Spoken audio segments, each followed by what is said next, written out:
Well, it just jumped. Didn't do the... Why is it just cutting? Why is it just cutting? I don't know. Thing. I don't know. Oh, this doesn't count. We're going to start over. Oh.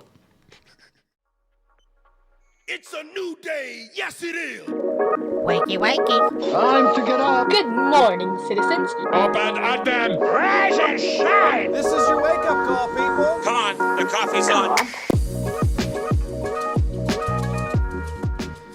That's how it goes. Much better. We don't talk about Bruno, no. Oh, all right. Can I y'all hear was us? okay, Yeah. Tad. I was legit singing that as you typed in your what's that called? Parody. Thank you. Thank you. So, if you can't tell, I sound great. Just as natural as I always sound. About to say, this is your normal voice. What are you talking about? So I can talk like this, or I can talk like this the whole time. I kind of think I prefer that. I really do. I sound gorgeous. That's Welcome gonna. into the Macro Morning Show. That's, This is that sultry voice that I'm you and so Chris sick don't of like. this happening. No, that's not it. That's not it. Oh, you just don't like it when I put any kind of smooth talking accent into it. No. What's up, nerd? It's not the deep like tone of your voice. It's the like you slow it down. And you are kind of whispering but not really whispering. And that's when I'm like, I don't like that. that's a Daedra only voice, okay? You're listening to the sultry sounds of LTN Radio. Yeah. All you would have to do is be like, hey, I washed the dishes. But just say it like that and she'd be like, okay. KY, thank you for that rate of, I think, just yourself. I think that's what that means when there's only one. But we're glad to have you here. We're glad you're here. Thank you for sharing. The season 6 completely. The 5B. Oh, okay, yeah. Mo asked for a person to write out a wiki for you guys. Dude, yeah. If there was anyone that's going to be doing it, it'd be you. Mm-hmm. Holy cow. Please. You know what they say. Don't ask for permission, just ask for forgiveness. So go for it. And one day when it's done, just tell us it's there. Oh, so look. Brother Maud was there with KY. Oh, okay. So it would have been a rate of 2. But he had stuff that was more important than rating. Oh, man. I got under Brother Mott's skin yesterday. Why? What did you do? So Silver was hosting a birthday stream for her, and Yeah, they were playing Jackbox. I heard. Now I couldn't play because I had stuff to go do, but I was there a little early, so I watched along in the audience. And KY, bless your heart, Matt. Listen to your voice. You think I can't hear myself? And I had been like saving up my redemption points on Silver's channel for a while. And so I had a like ban silver, enough for like a ban silver from an in-game action. So they were playing this game where like they ask you a question and everybody picks their top 3 answers or whatever. And then it puts all those together. And then as teams, you have to decide what was the most answered thing. What game was this? I don't remember what it was called. It wasn't Job, was it? Y'all, No, they played Job. No, it was one before that. But anyway, the question was if you could only experience one kind of taste for the rest of your life, what would it be? So like sweet, tangy, umami, those kind of things. What was after tangy? Umami. What the heck is that? It's kind of like savory. And so everybody pretty much agreed sweet was going to be number 1. And so when you got to the game, they said you're supposed to be picking what numbers 2 through 4 are, and so you avoid number 1. Oh yes, I love this game. Yeah. What? Okay. Yeah. Okay. So I had this all typed out and ready for when it was Silver's turn to be the one to choose. Mm-hmm. And there was already typed out saying, I ban you from choosing anything other than sweet. And then I put in parentheses, and you can't tell anybody what you're doing until after you've clicked on it. And so as soon as it popped up with her holding the torch, I hit that thing, and you just see on the camera, she looks at the camera, looks over, goes, oh. So she's in there. Brother Mod is like, all right, we're going to choose, I think it was Tangy. We're going to choose Tangy. And he goes, Silver, you go ahead and vote. We're trusting you with our vote. And she just goes, he's like, you're going to be mad at me, but it's not my fault. It's not my fault. It's not my fault. It was so great. It was so great hearing all the why did you pick sweet? What are you doing? It was so funny. Brother Mod said my favorite response was, once they found out it was me, he said, the man is still impostering me even when we're not playing Among Us. Yeah. I have watched that clip at least 24 times. It is so funny. That's awesome. So satisfying. That's awesome. And yeah, this is just what Kaylee did to me. In Goose Goose Duck that one time where she banned me from killing when I was playing along with Toffee. We were both the imposter ducks, and he got kicked out. And I'm like, well, I guess I'm just going to ride this transporter back and forth and hope I squish people. And I wound up winning. That's also one of my favorite games. Nice. Oh, okay. Well, we've got a show today, guys. Do we? We do. I don't know. Hey, Oreo. Oreo's here. Oop, I hit the mic. Oh, what did that mic ever do to you, Matt? Sucker. All right. You better watch out. I'm a bad man. Bad Mama Jim. It's not necessarily a pared down show. It's still going to be about the same as before. You get to hear a lot more of me, though. But I'm going to try and force Mo to talk more, yeah. As if I don't already talk a lot. Well, I mean, even more than normal. I don't know. I will say that as soon as we end our Twitch stream, then I'm like, you press that button and I go, Power down. Yep. Let me get to the right place on my page here. Yeah, you're really going to have to enunciate things because sometimes it's difficult to understand you anyway. And just now when you said let me, it sounded like you said homie. Homie, get to the right page. Homie, get to the right page. I know. I was like, why are you fussing at me? Oriole? I'm not, like, yeah, it's true, but...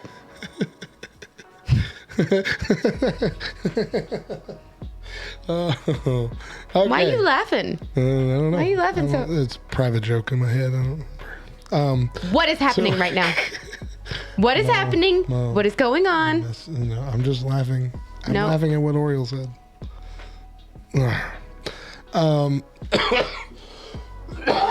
Gracious. Quit making me laugh. This is really making me struggle with, like, my trust within friendships. No, I really am just laughing. I'm going to be for real right now. Like, I thought it was funny. Hi, my name is Mo. I get to change it. I'm a grateful believer in Jesus, and I struggle with trust in all relationships. Why y'all talking about me behind my back? What inside joke do you got about me that all of a sudden made you laugh as soon as you saw Oriole post something? I'm laughing at you and your reaction. I need to change that call out of yours because it says you keep the title belt. You sure don't. I mean... Okay, let's record our Monday show. There's a small group for that, Brother Mom. And on the Monday show is when we're going to be having our Discord discussion after we do our holidays and our weird news and all that. So it won't be right away, but here in a little bit, we're going to do the Discord discussion because that's going to be the first day of the week instead of the last day of the week like last time. Kaylee, that's actually control issues, not trust issues. It's two different things. But I'll help you through it.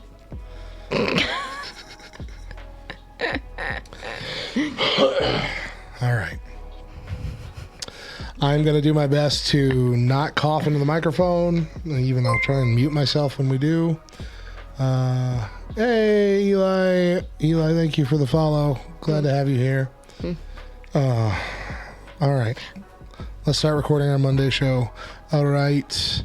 A dang now. Rise and shine, nerds. You're tuned in to episode 440 of the Back Row Morning Show, proudly a part of the Love Thy Nerd podcast network. I'm Radio Matt, the station manager and chief radio nerd here at LTN. I'm a third-generation radio dude and a lifelong nerd. And I'm Mo, sidekick to the chief radio nerd, here to bring the facts and fire to your day, the one with the better voice for the week. Now I need my coffee. How dare you? I mean, I don't get to say it all the time, but I can definitely and confidently say it this week.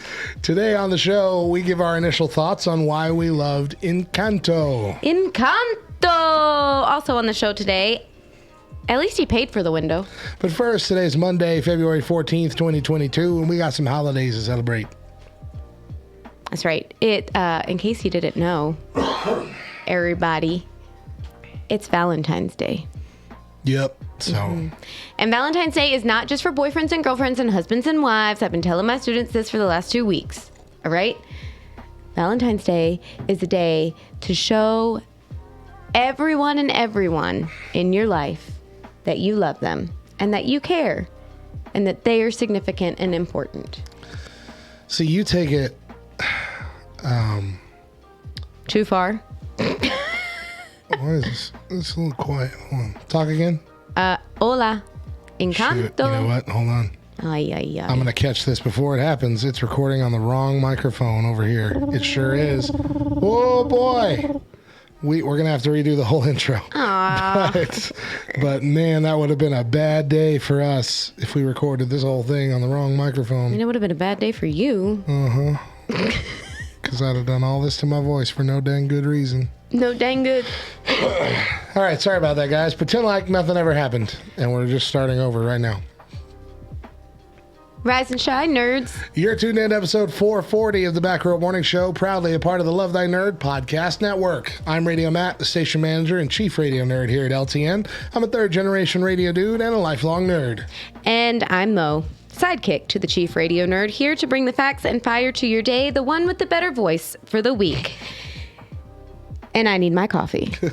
Today on the show, we are giving our initial thoughts on why we love Encanto. Also on the show today, at least he paid for the window. But first, today is Monday, February 14th, 2022, and we got some holidays to celebrate. That's right. In case y'all didn't know, it is Valentine's Day. And, Yep. like I've said thousands of billions of times, I feel like I just said it. Valentine's Day is not just for boyfriends and girlfriends and husbands and wives. It is for an opportunity. It's an opportunity for you to be able to show everyone in your life that you love them and that they're important and that you care. See, you. I feel like you're about to say you take it somewhere. Where do I take it, Matt? You take it and expand it. I want to take it and shrink it.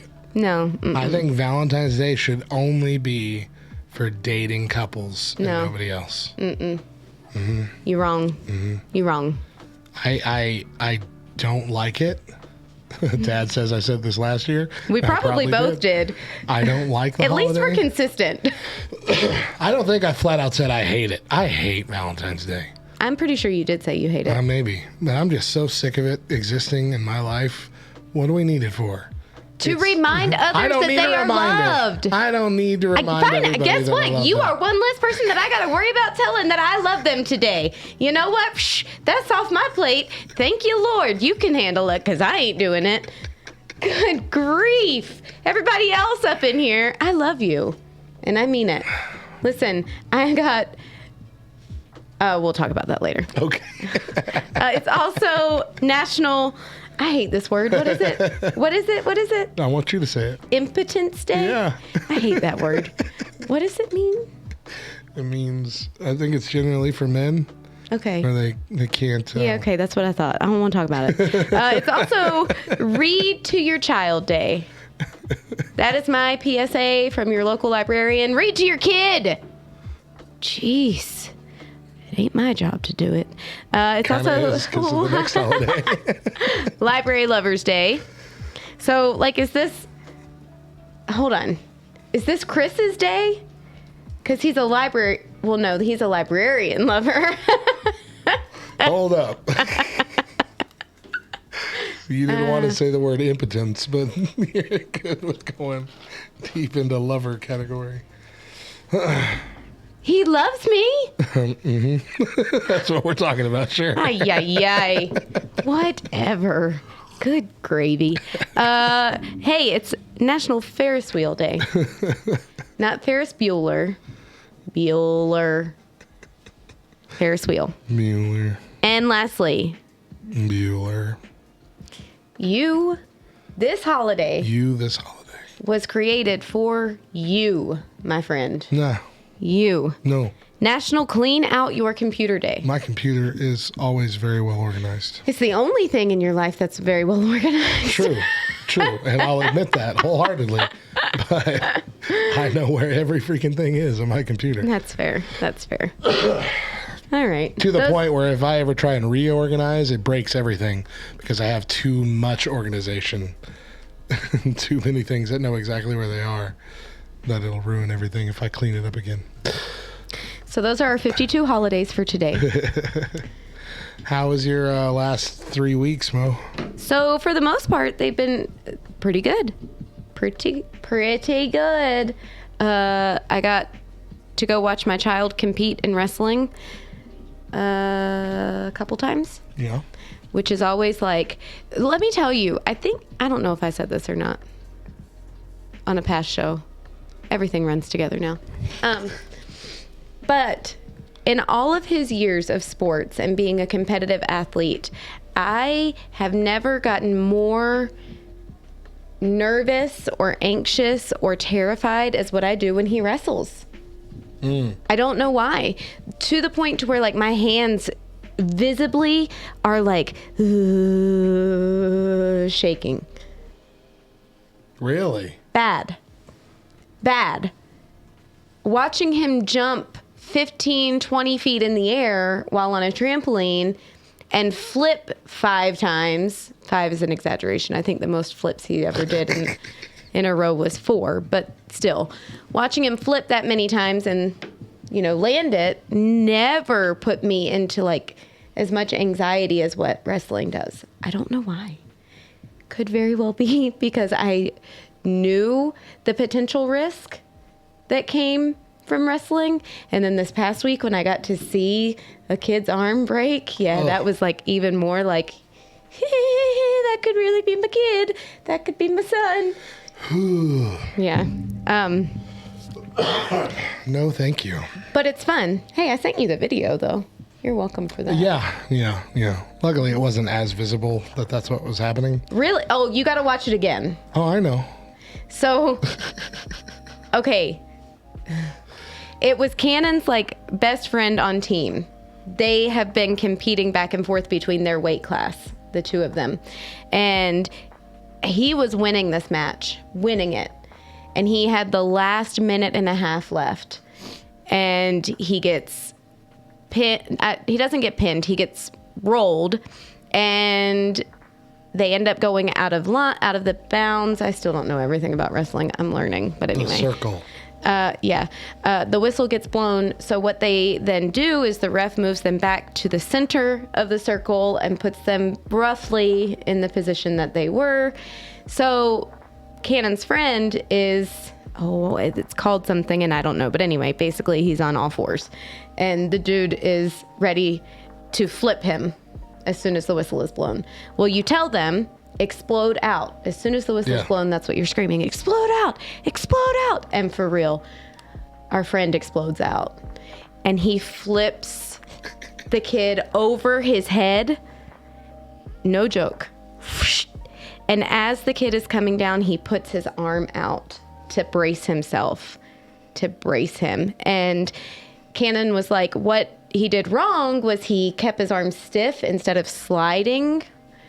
And so when he kept his arm stiff, of course, we all know what happened. That elbow popped. But then on top of that, our friend continued to roll him so that he could get a pin. And when he rolled him, he rolled on top of the already broken elbow. Yeah. So in the video, you just see this arm like come around and it's... Uh-huh. Mm-hmm. Yeah. Yeah. Yeah. So it was interesting. It was interesting to watch. We saw a nose get broken. We saw, Cannon got choked out, like for real choked out. Nice. Uh-huh. No, not nice. I mean, it's illegal. That's a rite of passage, though, for it's wrestling. illegal, You but... could join professional wrestling with that. Right? But apparently, like, his face was blue. He was all right, though, right? Yeah, I mean, he's fine. He has been acting a little bit weird for the last week. It's only a little bit of brain damage. Not entirely sure what's happening, but anyway. Okay, so in our chat here, Tad says, Cannon's injury list: choked out, split lip. Am I missing anything? Yes, Tad, you're missing at least 4,000. A couple years ago, he flipped our four-wheeler on top of him, and that was quite the injury. I remember that, yeah. Yeah, but anyway, so that was fun, being able to watch him wrestle and having all these anxiety attacks. But also... I've been telling my kids, my students for the last 2 weeks, that Valentine's Day is for everyone, right? And so I even taught them how to do I love you in sign language, okay? This sign language, bits and pieces of it is something that I've been teaching the students from the beginning of the year, and so it just made sense. Of course you're going to teach them to do the I love you sign, duh. But then I took it like up another level of awkwardness and told every single one of my students by name that I love them. In the middle of class, said each student's name individually, one at a time. And it's sweet because like the second graders are crying by the end of it. They're all like, oh, Miss Mo, we love you too. But the fourth graders are like, stop it now. I get to their name and they're like, They close their eyes and cover their ears. And so I, of course, walk right up to them as quietly as I can. And then the second that they think they're safe and remove their hands from their ears and open their eyes, I go, I love you. And they're like, no! Why are you so weird? But... I find it very important, especially for the kids at my school, because they live for the majority of them, live hard, difficult lives. I find it very important to tell them, Miss Mo loves you. It's a good thing. That's the, ninja love attacks. Exactly. That's exactly what it is. That's the kindness ninja philosophy that we have here. We haven't mentioned that in a while. Kindness ninja. I saw we made a background for that. A phone background for that when we were still Back Row Radio, and I came across that the other day. Yeah. And I'm like, man, yeah, I miss her. Yeah. If you ever want to hear the story of the Kindness Ninja, you got to go look in our archives in the Discord. And I believe it was just called Celebrating the Kindness Ninja or something like that. Kindness Ninja is in the title. But it's about a lady who was a very early on donor to helping us get started many different aspects of Back Row, including Back Row Radio, which eventually became LTN Radio. And just a very nice, very kind-hearted woman. But that was her whole life, was just sneaking kindness in everywhere she could, sneaking love in. Yeah. All these different people. Everybody that knew her in person also felt that exact same way. Wonderful lady. And a good mindset to have all around. Mm-hmm. Do everything you can to just spread that love, spread that kindness. Yep. Sneak it in, even if they don't want it. Yep. So I got to tell you, we have a student, a second grader, who is on the spectrum. And so he definitely thinks way beyond what most second graders think. Okay. And I love him for that. Our principal, every morning when she gets on and makes the announcement, she ends her announcements by saying, in case no one's told you today, I'm telling you now, I love each and every one of you. She says that every morning. And so that has been, I've incorporated that into my talk over the last couple weeks with the kids about the importance of saying, I love you, and saying, when our principal tells us in the mornings that she loves us, how does that make you feel? And of course, my little second grade friend said, well, it makes me feel great. And I said, okay, well, why does it make you feel great? And he said, well, Miss Mo, because I got to tell you, there's been a lot of times where I've come to school and my mom has been frustrated with me because I didn't know where my shoes were. I didn't know where my backpack was or whatever. Couldn't find my homework. And she's just yelling at me, get your stuff. You know you have school. And I walk into school upset because my mom just fussed at me. But then I hear our principal say, in case no one's told you today, I'm telling you now, I love each and every one of you. And it just turns my whole day around. And at that point, I'm choking back tears because I'm like, you're so right. But that's why, I don't know, for me, Valentine's Day it goes beyond husbands and wives and boyfriends and girlfriends.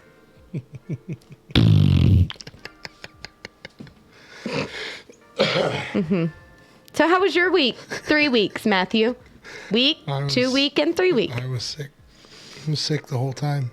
Oh, you don't sound sick at all now. I'm glad. Yeah, I've gotten much better, yeah. Yeah, I'm glad to know that you have no residual side effects. This is the best I felt this whole time, but the worst I've sounded. It just keeps going. It just keeps fading away. Can I ask you a question? Back. Yeah. Do you have corona? No. I've had 3 tests. Am I going to get sick? I've had 3 tests over the course of the first 7 days that I had symptoms. Every single one of them negative. And now it's been almost 3 weeks. You don't have corona that long, I mean, that is true. So I had bronchitis. I had to get breathing treatment stuff. Oh my gosh. Breathe in all the steroids. That was fun. I haven't had a cold this bad. I want to say in almost a decade, to where I've lost my voice like this. Yeah. I remember, I really remember not having kids or anything when that happened. So at least 7-8 years ago. But I, that needs to be the new parody. Sorry. Singing a Encanto parody about Ramen. Yeah, so I'm still can't talk, but we had to cancel 2 weeks in a row. So I'm like, I don't want to do this again. So no, we only canceled 1 week. 1 week we were intentionally taking off. Exactly. But then the next week we had to cancel. Yeah. And I didn't like that because we already took a week off. Yeah. And so I can't do another one. Couldn't do another one. So you'll just have to deal with my voice.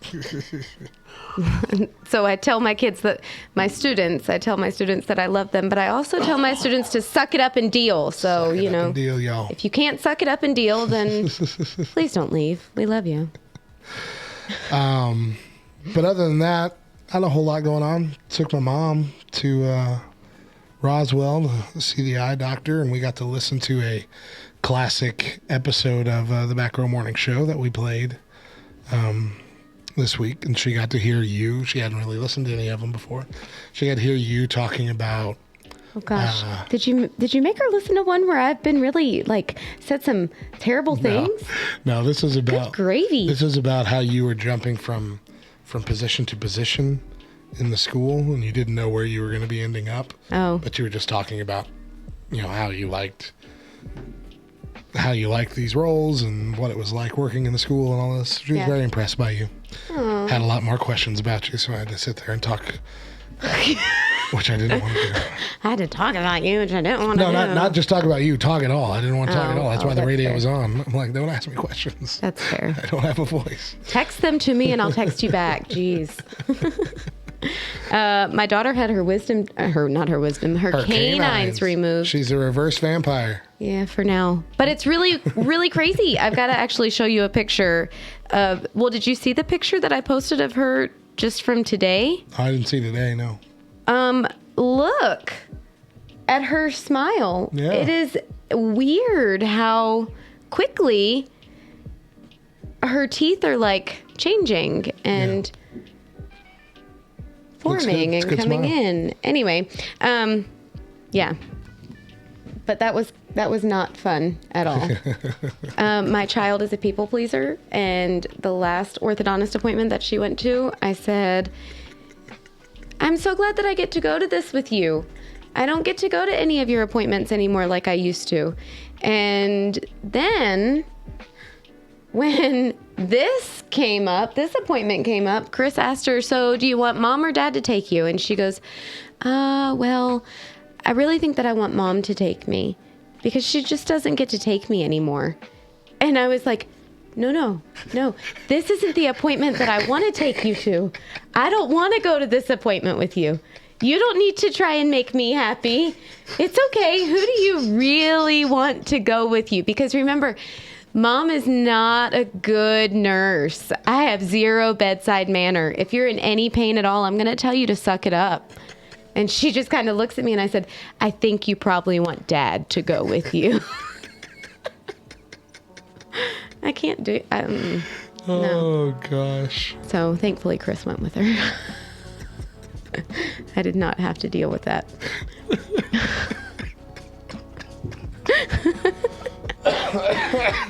Oh, gosh, that's so funny. KY says that she has zero bedside manner too, but she will get you well. And that is exactly how I am. Like, I will make sure that you stay up on your meds. I will make sure you get everything that you need.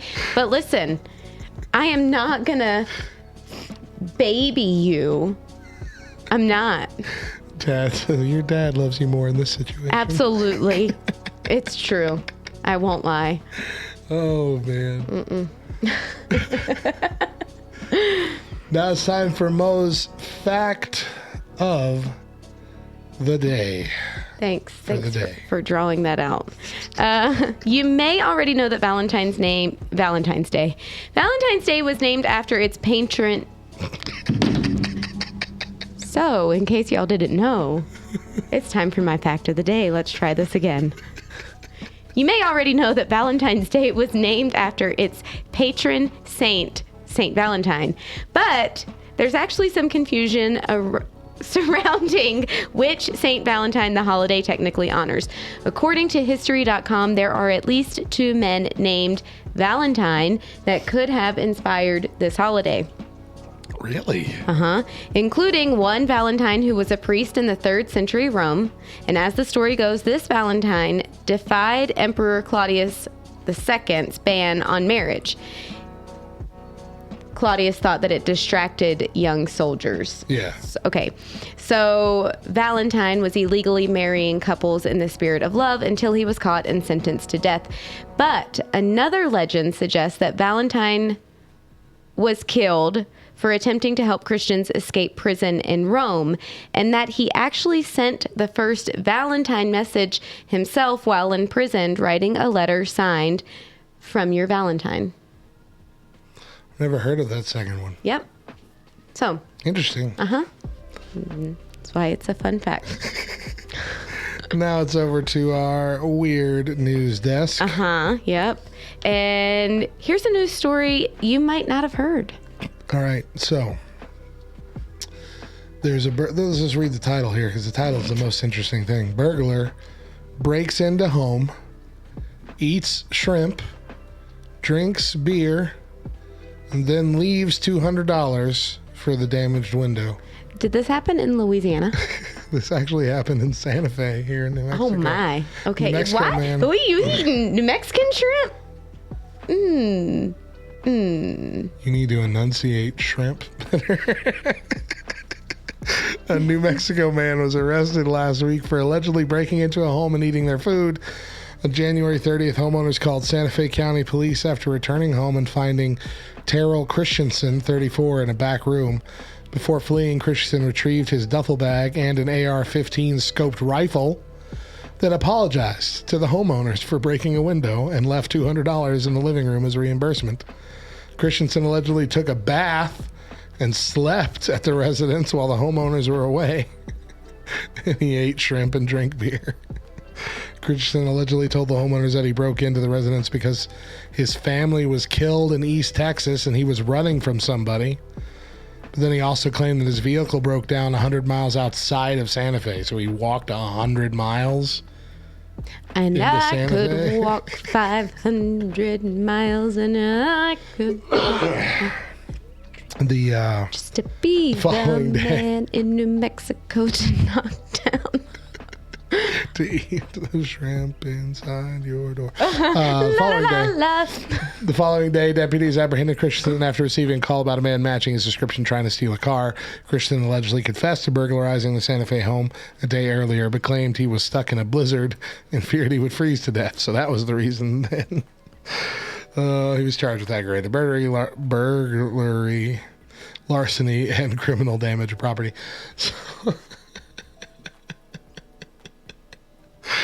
So, I mean, could have had a worse criminal, right? I mean, He had a gun there. He could have just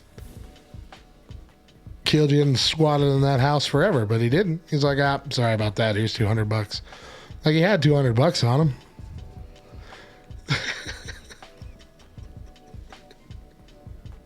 Just saying.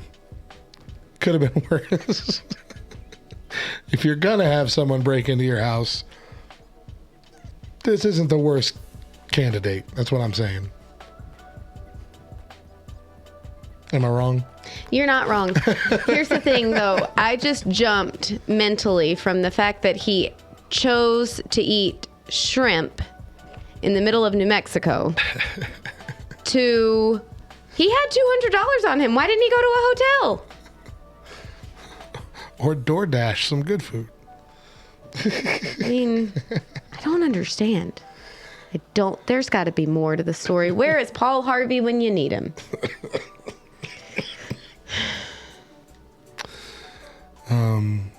I think he died. Didn't he die? He did die. Yeah. Recently, wasn't it?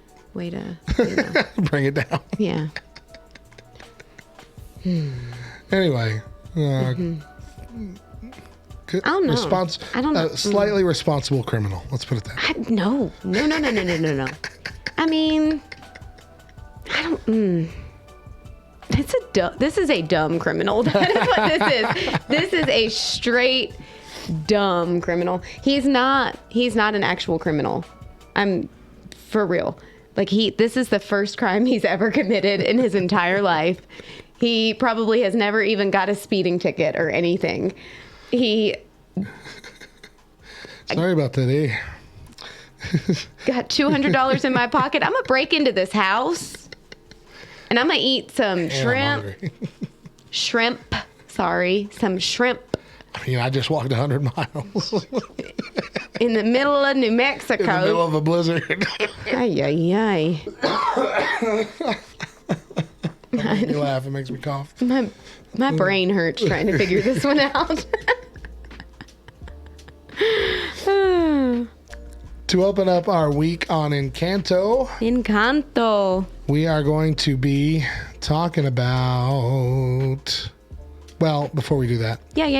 You need to do this right. We need to do the spoiler alert thing. Wow, wow, wow, wow.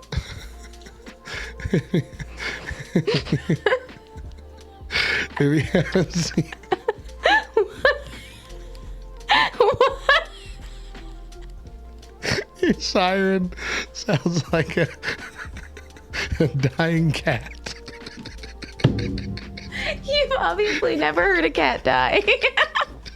It might be a cat in heat, but it's not a dying cat. Okay, we'll go with that.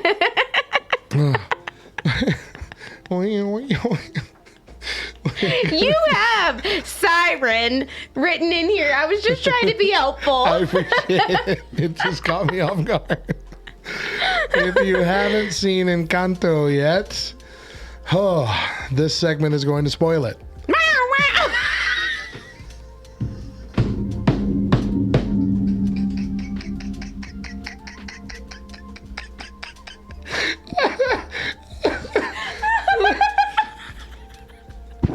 You're welcome. We're never going to get past this part. It reminds me of that time when you were late on the news intro. And you're like, meow, here's the news. I just spit all over myself and all over the mic. Oh, God. Oh, man. If you want to jump in on the Discord chat, anybody who's watching. Sorry, Kaylee. Already got Tad in there. Oh, man. We're gonna open up our Discord, invite some of our back row buds to share their thoughts. They actually, a lot of them had a watch party recently for this, but I think most of the people that were in that aren't here. Thray made it, apparently. Did I miss it? Yay, Thray made it. Okay, she didn't think she was gonna make it. Can I just say, I don't know why, Thray has been one of our good friends since the beginning of our, what is this called? Streaming? Since the beginning of our streaming our on twitching? Twitch. Yeah, not twitching. Whatever. But it's just now hitting me today, like, for some reason, when you say Thray Maker, I want to say Miracle Worker, Promise Keeper. Thray Maker. That's funny. I don't know why. Why is it hitting me today for some reason? Hey, everybody. I'm making a dungeon right now. Making a dungeon? Wow. Wow. Mo particularly. How's everybody doing? What about Mo particularly? We don't want to break their Thray? ears again. Thray, you were not really here quietly. earlier when I We admitted to don't talk struggling. about Matt and Mo. Why are they doing this to me? Not to be confused with Secret Squirrel. That's a totally different thing. Nobody Actually- shushes KY in a corner. They're taking over. They're taking over. It's a good thing you have a button that can Is end that just them. somebody has the stream Not on, or it. are they actually on? No, we're talking to you. Yes, I think that's what's happening. Yeah. We're talking to you. What do you put KY in a corner? Not they it. can't hear us. They can't hear They us. not hear us? They legit cannot hear us right now. Well, I mean, you could try. It just wouldn't go well for They you. can't hear Can't us. hear us. Can you hear us? Can you hear me now? Hello? Everyone on both sides is No. wondering who can hear who. What's happening? No. Here's the thing. I see that Matt's unmuted, but I don't hear anything coming out of his mic. Yeah. and I'm wondering Yeah. if Yeah. Yeah, I'm on the stream right now. I so do he's hear talking to the A stream. lag Yes, feedback. But I'm also hearing an echo of what Eli was Yeah. saying just a Yeah, short we're live. time We're ago. totally live. Yeah. They can hear everything we say. Yeah, we can. Okay. Yep. Stream right now. I do hear. Hello, world. Hello. Radio. Yes, hello world. Hello. Hi, radio. Problem solving. That's plugged in. So, Oh, wait. so Matt and Mo Oh, decided man. to play hide and seek on us, and we have no idea. There are Where they cables are. getting unplugged and plugged back in. Oh no. This part Hello, will radio. be edited Oh. out later because. Oh, Wait. Wait, jeez. I Yes. heard him. I heard him. I Shush. figured out the problem. Can you hear us now?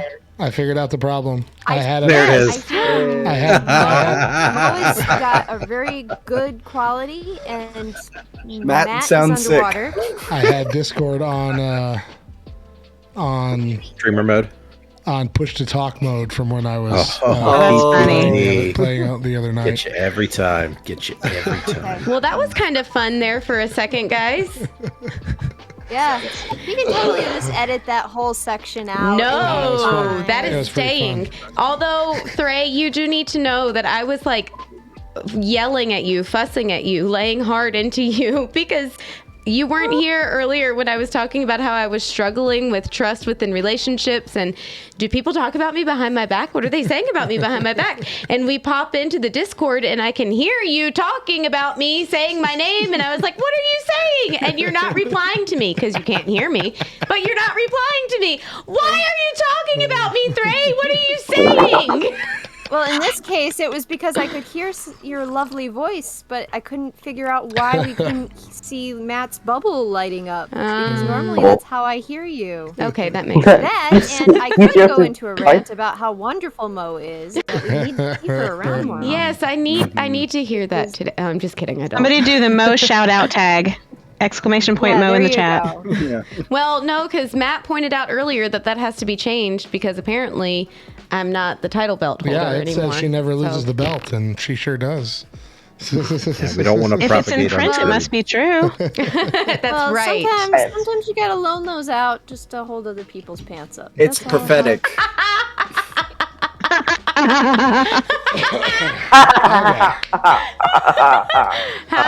I'm gonna let you run the questions. It is to why? laugh. I don't want to run the questions. Okay, Okay, there is so an echo friends, somewhere.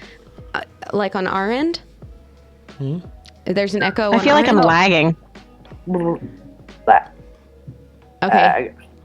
I don't know think what we're to good. do here. Sorry, Mo. This is so. Sorry, All Mo. right, I guys. think we're So good. here's the thing: we are gonna open up our chat with a few guided questions, okay, about our movie Encanto. All right, but we first need to start out with a general review of the movie. And there's a lot of y'all up in here, so I don't think that we can have a general review of everybody, can we? What a Just a general quick review one. be? Just a quick one, y'all hear? Quick. What is a general review? Huh? Just what you thought of it initially. Initial first thoughts. impressions. Quick Yeah, review. initial viewing, yeah. yay, nay sort of thing? Yeah, Yeah, exactly. Yeah. Good job, Three. Okay. Okay. Three maker, miracle worker, Well, thank you. promise keeper. I think. Oh, let's That not get is blasphemous you. here, okay? Okay, let's not get blasphemous. This is gonna get real weird real fast. All right. General review, people. What you got? Loved it. Go for it. Jump in. Go. Now. Okay. Great movie. Loved it. Your guns. Pew, pew, pew, pew, pew, pew, pew. High rewatch factor for parents of kids that do like to watch the same thing 1,000 billion times a week Holy cow! Yeah. I've seen it like and listen twice. to the soundtrack. We've seen it at I least rewatched it last week, so that way I 27 could do this. times. So 27 times Yeah. at my house. 27 so far. So many times. You gotta get to even 30, Matt. It'll happen. It'll be there by Monday, I'm sure. Lightweight. Okay. but wait, it- it is Monday. Yeah, good point. It was excellently crafted. Just very, very well done. And I was listening to the music just recently and just, holy cow. Just, wow. Anybody else? Go ahead, I Thread. thought it was an Sorry, Matt. I thought it was an excellent film for the time that we are in. I think that it is an excellent balance in telling a story as well as not hitting the emotions so Too hard. hard that people are traumatized by it. It's addressing real world problems that we are dealing with as a society without overdoing it in a way that anybody walks away further traumatized by what they're going through. And for that, it is masterful, I think. Very good. We're going to actually be talking a lot about that later in the week. All right. Hold So, on, I think Brother Oh. Mod still had. my bad. Yeah, I don't know how to follow up after that. I guess my first impression was, yeah, it was kind of pretty okay. Oh. If that's a hot enough take for everybody. Oh, that was spicy. No, if we're talking the very first viewing, I had the same. It was like, yeah, it was all right. But like, It was a movie. No, I was an emotional wreck afterward. Of all the movies I've seen, it was one of them. but by like the second and third watching, I'm like, oh, this is just fantastic. Fantastic. 27 times in. Wow. No existence. Mo, what was your initial thought? After hearing you say it, I will say that after the first time that I saw it, I was like, okay, yeah, that was a good movie. A cute way to spend 90 minutes. Yeah. But you're exactly right. The more that I've watched it, the more I've listened to the music, the more that I've thought in depth about each character, the more I'm like, okay, this is top notch. This is, This is something special. yeah, this is really, Yeah, really let's good. fill the room again. Does anybody have a favorite character? I mean, you have to have a favorite character. Actually, gonna ask this question because we all know what everyone's gonna say. No. I don't think so. What? Mirabelle. Mirabelle? Okay. I mean, that's, Mirabelle. It's a safe choice. yeah. I think People that say Bruno, but I'm like, Mirabelle. Who doesn't like Mirabelle? Voiced by Stephanie Beatrice. What's not to like? She's Mirabelle. great. She is great. Mirabelle. All right. Who else? Anybody And else? I'm getting blasted soon, so. This is a Dolores. different than talking about powers, right? We're just talking about the characters. Just the Just character. well, I mean, I you know, mean, you can, yeah. you can define it I however you love wish. I love Dolores just because, you know, you always see this internal struggle, and I love how she always speaks quietly because I bet she can't stand her own voice. Of all the things that I've Those thought little about, tweaks and of that she all does. all the people that I've listened to talk about the characters and whatnot, that is the first time anyone has ever said that I've heard. Anyone has ever said she speaks so quietly, and I bet it's because she can't stand the sound of her own voice. And when you think about it, it's probably so accurate. Correct. I can't do the high pitch that she does right now. Yeah. Oh Yeah, gosh. she just does a little, yeah. It wasn't Her me little that squeak. time, guys. It wasn't me. It's me. Anybody else? Just Well, I will. It's kind of a side conversation, but we have a lot of talk about superpower comparison at our house. And so we've all kind of decided that Isabella's power is the most powerful. And so therefore my favorite, because it can be used offensively and defensively and for beauty and for function, for growing food. So like if any of the powers, I'm totally team Isabella. Isabella. because flowers. Because Easy. flowers. Isabella. Yeah. Reggie. I mean- I always watch I like movies with Isabella. I mean, always my loved favorite her. may not be Captain. the most flashiest of the characters, but I liked Felix the most. Which one was Felix? Felix was Felix was Peppa's Is Peppa's husband. husband. Yeah, Felix is great. Don't sound like that. Yeah. Felix is a Yeah, very Felix is a very encouraging character, That's my favorite. especially to his Talk about wife. my husband. Yep. Don't talk about my husband. Yeah, like you can say, like even in that last song where you know all the themes come together, and Bruno is apologizing and saying, "I'm just trying to tell you, let it all out. Stop trying to hold this all in." He says, "That's what I'm always saying. I'm always telling her that." Yeah, no, I like that. Who didn't give theirs? Oh, I think I didn't. That's Okay. because I was stalling. No, you can come out of the Thomas stall is- now. Yeah, I know. They're all so good in so many ways. Uh huh. You I gotta have the pick though. same struggle, Threy. Yeah, I know. I really do. I'm struggling. The problem is every time I think I've made a decision, I'll get a message from somebody who wants to talk about the show more, and they'll have me reconvinced about a character I've underestimated. Yeah. Are you gonna For say example, Mariana? Yes. Who? So I received a bunch of messages about Mariano today, and how he's underappreciated. He's just got so much 'cause love he's- inside. He's Oh, just good boyfriend. trying to compete with all these superpowered girls, and that's rough on a suitor, man. But that's not. I'm not gonna lie. I appreciate Bruno. I appreciate him as an uncle. He does good. He's very protective. I'm a fan. He also, yeah, he seems like he may or may not have had a number that got cut. I'm very suspicious that we'll have a deleted scene You think later. I think that knock on wood had its own number, and somebody told him that the whole movie got too long and was too heart-wrenching, so they cut it. That's what I bet happened. So So this would be a sad song. You should Sad really song. go watch some YouTube Does it exist? things. Wow. All your questions answered about the movie Encanto. That's one of the ones that I watched this past week, like trying to prepare for this week's Okay. episodes. Yeah. And there's a lot of interesting things that have been confirmed that have been cut or deleted or saved for further projects. I got you. Yeah. Yeah. Yep. Were you going to tell your favorite character? Oh, did I not tell mine? I don't think you did. Shoot, I should have been thinking about it then. Well, I kind of think so. Well, I'm not alone on this. No, you're not. Thray, actually, before we started recording, I said something about, oh, well, this person's my favorite character, and then I was like, oh, but this person too. Yeah. No, I think mine is Luisa. Yeah.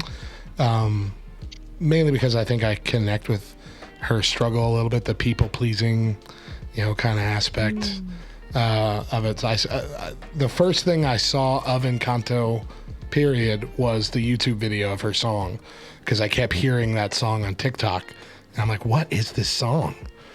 And I didn't know it was from the movie at all. And so I saw that, I'm like, oh, this is a beautiful song. This is so beautiful. And heartbreaking, heart-wrenching, really. So, yeah, I'm going to say it, Luisa. We'll definitely have to get into this later in the week, but I don't think that Luisa is a people pleaser as much as she is other things, but she is my favorite character. That sounded rude. No. I know it's not much rude. Yeah. As much as he is other things. And actually, I believe that there is another character that is very much a people pleaser. We'll talk about it. Yeah. Don't dive into it. I'm not going to. All right. What is your favorite part specifically of the movie? Anybody? Why you do this to us? Why you gotta be so rude?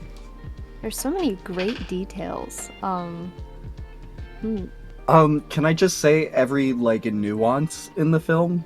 I love those. We're going to be talking about the nuances. That's a separate question. Oh. So. All right. Okay. I have a favorite part. Favorite part, go. And it's a very specific one. Do it. It is after Bruno's reunion with the family, and he's trying his best to muster this vision and to get it together, and he can't do it. And then Antonio gives him his stuffed tiger that Mirabelle made for him. Yeah. Oh, that was my favorite part, because at the beginning of the movie, when she gave him that stuffed tiger, I thought, he's going to treasure this thing, and then he got the power to speak with animals, and I thought he's not going to care about that toy anymore, because the magic just gave him something so much better than this little stuffed toy animal. But no, he still treasured it, and he treasured it so much that he gave it to Bruno when Bruno was in a really bad spot. Yeah. And that's why that's my favorite part. That's a good thought out answer there. Yeah. I remembered. The whole table scene, that was just brilliant. I loved it. Yes, the table scene the is stare good. down. Yeah, that's a good one. Mm-hmm. That was a really well done scene. Anybody else? My favorite. Well, I have. Go ahead. I know you. I dropped something, so I have to get that. So for me as a mom, I'm watching with my kids all the times we've watched it, because they love it too, and they know that there are two parts where I cry. And so the flashback that shows the relationship of the grandparents, and then the death of the grandfather, and then the reunion at the end where the grandma has all three of her kids together. And so they know that I'm going to turn on the waterworks at that point. And so my favorite part about that is that they always turn and look at me and then grab my hand and squeeze, because they know the emotion behind why I'm crying. And so that's my favorite part. Yeah. My favorite part is right after Mirabelle goes into the painting. It's not Harry Potter style at all. But when she goes into the wall and sees Bruno for the first time, and the rat takes the glowing piece of glass, and it just gets floated up into the air. And there's just, in this case, actually Hernando, because he has the hood up. Me and Sophia like to get really specific about which Bruno character is it. And we don't talk about Bruno, it's Hernando at the wedding. He has his hood up. That is true. No, that's Did that I, Eli? I didn't that see section part. that section though. That's Yeah. my favorite part too, where it starts with the chase through the wall. Walls. Yeah. I'm not doing it. I'm scared of nothing. You're very sweaty. That whole scene, that's one of my favorites. So what do you like? You like sports? Game shows? Telenovelas. Been in love. Is Been that in your love. favorite part also, Matt? Well, that's part of it. Yeah, that's Yeah. my favorite part. I'll say that's my favorite part. Yeah. No, because she's is on, but she has amnesia, so she doesn't know it's on. I liked the part when they're singing about forming a new foundation, because I feel like that was a really subtle detail to put in there. That in order for any of it to heal, they needed to have a new firm foundation. And then in that musical moment, we have everybody coming together and the community coming. And I really appreciated that little bit. Especially because, of course, there's biblical Sure. importance there that while subtle, it's a good framework to try to outline to others. Yeah. So it's like, yes, thank you, Lynn. You've given me tools. This is great. So Well, speaking Yeah, it of go for it. speaking of Lin-Manuel Miranda, the next question is. What is it missing? Oh, I'm sorry, I skipped one. Do the next one. The best song. What's I the know. I best was song? trying to figure out where you were going with what is it missing and My Lin bad. Manuel, but My okay. bad. Yeah. So, what's your best song? What do you think is the best song? I think we all know what the song is, in my opinion, because I sang it. Don't talk about Bruno. Yeah, you did a good job too. Look, Yes. I mean, Seriously, Eli, that was incredible, man. We Don't Talk About Bruno is literally more popular than Let It Go was on the charts. Good. Like it beat Let It Way Go. back in the day. And Good. and Gosh, that was, dang it. That was Good. the most popular Disney song ever. And we thought it would be forever. Didn't The deserve one it. where it was like, right, challenge accepted. So, I personally think that We Don't Talk About Bruno is the most catchy, Definitely. but I don't think it's the best. It's the best one. Agreed. I think Luisa's song. Surface Pressure? Yes. Yeah, that's really good. I think that is the best song, honestly. I do. I do like it. Yeah. I'm with you on that, Mo. Biff, I can talk. Yeah. I agree, but possibly for different reasons. Okay. But you don't I even know my think reasons. We Don't Talk About Bruno is probably the most technically impressive of the songs, because there is a whole lot going on that just works seamlessly. It all gets meshes stitched so together. So well. It's really, really impressive how they did that. But Luisa's is my favorite, not because it's technically the best, but because it's a song about being the oldest child in a family. Okay. Okay. And that floored me. I wasn't ready for it. Matt, do you have? I know there's several others. Never mind. I'll ask later. Okay. Sorry. I don't know what she's going to ask, but she Okay. said it would be later. Okay. Brace yourself. Brace Yeah, yourself. right? Everybody else's. Yeah, anybody? Songs, anybody? Other than Bruno? Well, I mean, other than yeah, I mean, Counterpoint is one of my favorite musical things of any. So having that in Bruno, just I can't get over that. So I love it when there's different melodies laid on top of each other like that. That's just I love it. So some of my favorite, like, you know, Weird Al song, Pancreas, you know, they do the same thing. You know, it's gonna bring Weird Al in there. We're talking about singer-songwriters that are amazing and life-changing. But Two that's people I always would been never something that think I've adored. in the same category with each other. Lin-Manuel Miranda. Let me just tell you, they disagree Weird Al because if you will look and Yankovic. see, Weird Al actually did a polka of Hamilton, and Lin-Manuel Miranda recorded himself live listening to it for the first time, and he fangirled out so hard, and I love that video. But so musically, just as a singer, I just really enjoy Counterpoint, so I don't think anything could top Bruno as far as that goes for that movie, for me.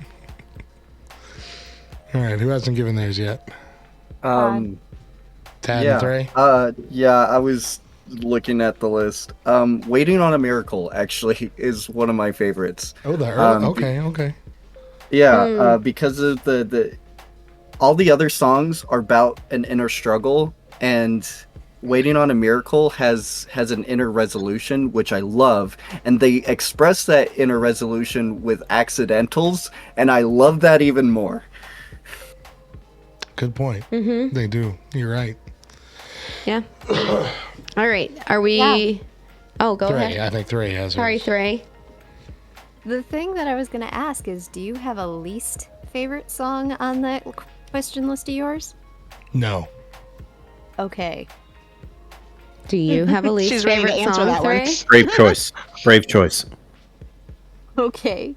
Well, this is going to be awkward due to just timing, but I was actually going to say that just because it's a device that Lynn has used before, I kind of had issue with Waiting on a Miracle. As much as it was important for storytelling reasons, I felt like, okay, this is Angelica and Eliza again. Just in a Disney format. We're using that same tool. We're doing that same switch which side of the camera we're looking at the scene from, and doing the I Want song while a different song is going on. Hey, if it ain't broke, don't fix it. Okay. Arguably, Rodgers and Hammerstein and a lot of other great musical writers have done the same thing. So Tad and Three at it again. We are still friends with their knowledge, right? But yeah, and it is known that I'm a Rodgers and Hammerstein girl, so fine. I'd have never believed it if I didn't hear it right here, right now. That's the first thing I tell about you for everybody. This is my friend Three. She's a Rodgers and Hammerstein girl. No, that's the first thing he tells because it's the only thing that we really know. Oh man. Okay, fine. What's your favorite? What's your favorite song? Did you already say that? No, she only said her least favorite. Yeah, she said Surface Pressure. Oh, that's right. Yeah, I agreed with Mo. That's right. I'm sorry, Three. I'm sorry. See, you're giving her a hard I time. listened. Your explanation was already perfect. You didn't need any words. Sorry. All right. Are we gonna go back up to what is missing? Yeah, but we need to pick up the pace a little bit guys. because we're running a little late. What is missing? What is that? Rapid fire. Breath. It's missing breath. So even the points of where it is trying to take a breath, it's like, okay, we're going, and it's just one after another, and it's like, yes, this is an animated movie, and we have this limited time, but they really compressed, and like you feel like you're having anxiety through the whole entire thing, and it's really cool because it's like pressure, but it's like, holy cow, we're rushing through all of this. Yeah, I can agree with that. It could have benefited an extra 15 minutes stretching it out a little bit. I agree with that. Yeah. Yes. Good point. Anybody else? I maintained my theory that I thought that Lin-Manuel must have cut a song for Bruno, which Mo may or may not have the knowledge to. I gotta look that YouTube up apparently. Mm-hmm. You do. But there just felt like there was a hole right there, and there was references to that hole, and so it's like, okay, there is something here, and I'm gonna guess that these phrases have some tie to it. If he were going to expand this into a 3-act, he would definitely focus here. I thought, at least. Okay. But that goes to that breath thing. Yeah. All right. Anybody else? A rap. A rap. There's a rap. It's in the first song. And that's another one of those songs that really sounds like Hamilton because I've seen that on TikTok where they mesh together Guns and Ships from Hamilton. Yes. Yeah. Yep. Right. And the tail end of the Family Madrigal song. Mm-hmm. Yep. That would, I don't know if it's missing, but I guess it's kind of parallel in that I think there's too much. Sometimes I think there's a little too much Lin-Manuel that shines through in the lyrics. Well, in that because song, it just rips you out of the movie. It's like, well, those lyrics were a little too on the nose. It was just a little too over-engineered. You're good at what you do, Lin. I get it, but now I'm thinking about how you wrote the song instead of thinking about the song. Okay. I mean, it's a point, and it's a valid one. Anybody else have anything they want to add? We have one more question. Why does Abuela get a lit up door when she doesn't have a power? Oh, dang. Ooh, we're going to talk about that. We're going to talk about that for the Thursday show. So Yeah. Make sure you listen to the Thursday show. All right, so let's round all of this out by talking about those. It was the nuances, right? Yeah. The little hidden little gems. Hidden details. Yeah. Can I go? Go Yes, ahead. Yeah. go. Okay. So, oh my goodness, the nuances. So, like all of us have been saying, it was not enough to do the first time view. And I love the family dynamic nuances, the house nuances. Just every single interaction was so precise and intended. And the connection to imagery. So, for example, like the complete opposite. So we see Mirabelle's parents, and you have the fixer, and you have the one that needs to be fixed all the time, and then you have the other set of parents, and she's sporadic in her emotions, but then her husband is even keel. And I love those dynamics. I love how they take imagery throughout the colors, even just carry throughout the whole entire story, and it's just beautiful. It's got a lot of balance. Yeah. Mm-hmm. A little thing that I noticed while rewatching it. There's all these little designs throughout the house. You can see it in the kitchen mainly. And it's the little holes in the wall, and they're all butterflies. Yeah. It's foreshadowing for later on. In Bruno's vision, when they see the butterfly. Mm-hmm. Later on in the movie, when there's the butterfly. If you look even on the album for Encanto, there's 2 butterflies on it. Well, that's what Dos Orejitas is eventually alluding to. That's called two caterpillars. 2 caterpillars. And that tells a story. Foreshadowing. And that gets to the point where it's dos mariposas, which is 2 butterflies.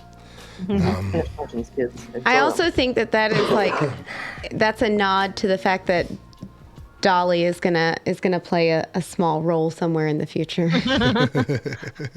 Only some of you will understand that. Now that the pass is open, they can go to Tennessee. That's exactly right.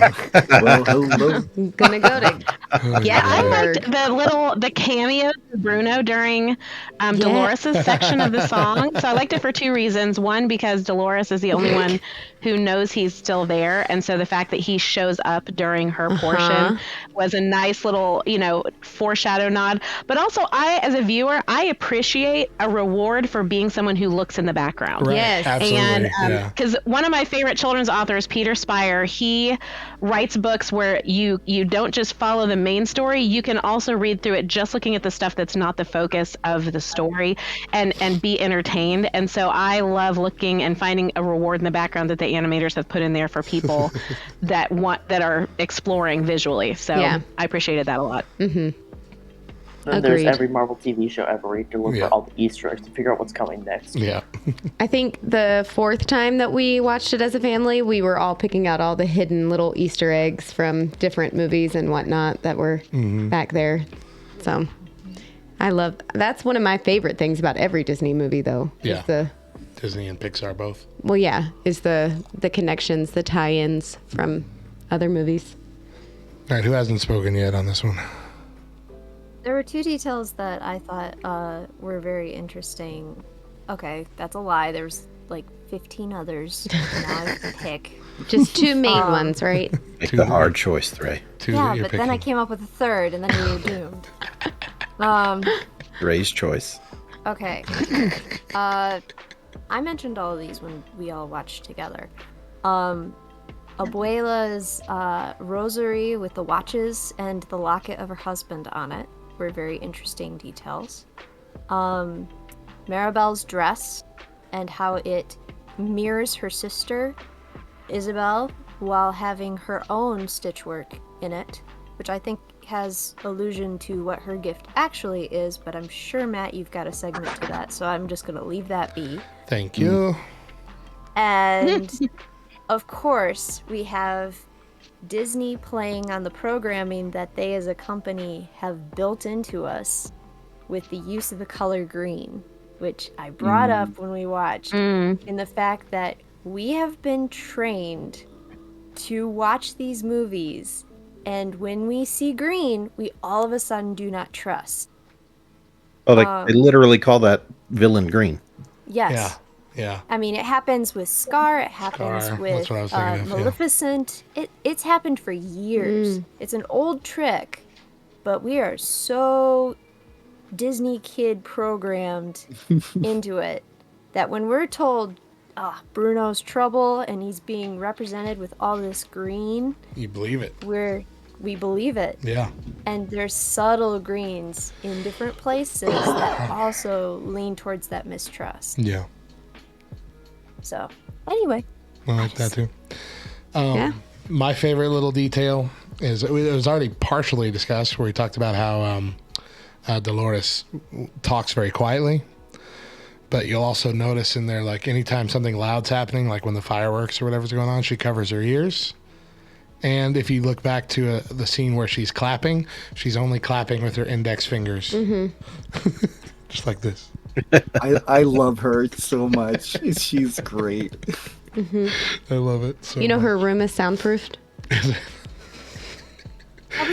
I also like... Bruno, on Yeah, their- that's That's didn't see missing her too. room. I want to see the other rooms. we on need their- a house tour. We need a house tour. There's only Yes. one bathroom in the entire house. I also like There that is a on, bathroom. This on is all their impressive. clothes. On all their clothes, they have represented kind of what their power is. Like Dolores has like little sound waves on her thing. What's the shape-shifting kid's name? Camilo. Camilo. Camilo. He's got a chameleon on his little thing, on his little over poncho. And Mirabelle has all of them on hers. Mirabelle has all of them on hers. Yep. Luisa has little dumbbells. I was convinced the first time watching it, up until like the very end, that the house, Mirabelle was the house. Like I was, like they were the same thing. yes, That would have been such a That would fun have been twist. interesting. That would have been interesting. I'm the whole time I'm screaming, that's her power. The house is her power. Yeah. Well, thank She you. was framed from the very beginning. Oh no. Oh. Thank y'all so much for No. joining us to talk about this. Yeah. Thank So- you for welcoming us to talk about this. Yeah, I've been excited. Sorry for 2 that weeks it now. got delayed. Yeah, sorry it got delayed. We were really excited about it. But yeah, we're going to be talking. We're going to be doing a deeper dive into most of these characters over the next 3 days worth of shows. So we encourage you to tune in and listen to those as well. But for now, we're going to go ahead and close the Discord. Thank you all again. We love you. Love you guys. We love you. Happy Thanks, Valentine's guys. Day. We love you guys. Yeah, bye, Mo. Bye. Really good discussion. Really good discussion. Yeah, but that was we good. had to end it. But yeah, I should have known not to put 6 questions on there So because we have very thoughtful people. People We who do. really have a lot of good stuff to say. if they could do it, I'm still pushing for a Tad and 3 Tad and election 3. year, but I don't. They can't do that. He's not old enough. Remember, he's not old enough. Also, is he even? Does he? He's not. What? Tad, where are you from? Yeah. See, Oh, Three he's said Canadian. it. That's yeah. right. Yeah, that's right. I forgot. See, I didn't want to just be like put it out there, but Like it's an insult. Isn't he Canadian? no. Listen. All of 2020, I wanted to be Canadian. Anyway, I want out. I want out of here. Oh gosh. All right. before we go, we want to share our poll for the week. Now, this time we went to Facebook and we did a random poll that has absolutely nothing to do with our main topic for the week. It is just simply because Matt was curious and he had been eating a lot of ramen while he was sick. So the question was, what is the best cheap ramen flavor? Yeah. So the options we had here were chicken, beef. I'm going to read them in the order. Sorry. I can't not read them in the order. I'm just going to read them in the order that they voted because I can't not do it. There you go. So Go number ahead. one was chicken, and I think we all kind of expected that because that's just that's the original flavor. That's that's the basic. That's the vanilla, of cheap ramen. 105 votes for that one. Beef was number two with 47 votes. Creamy chicken, which is my favorite, came in at 25 votes. Shrimp. You voted for that one, didn't you? I love shrimp. Shrimp came in with 20 votes. That's my favorite. As did soy sauce, which used to be called Oriental. Yeah. Pork, which I think is an underrated flavor. We really, yeah. Came in at 11. Lime chili shrimp, which is relatively new, just in the last 5 to 7 years. And relatively weird.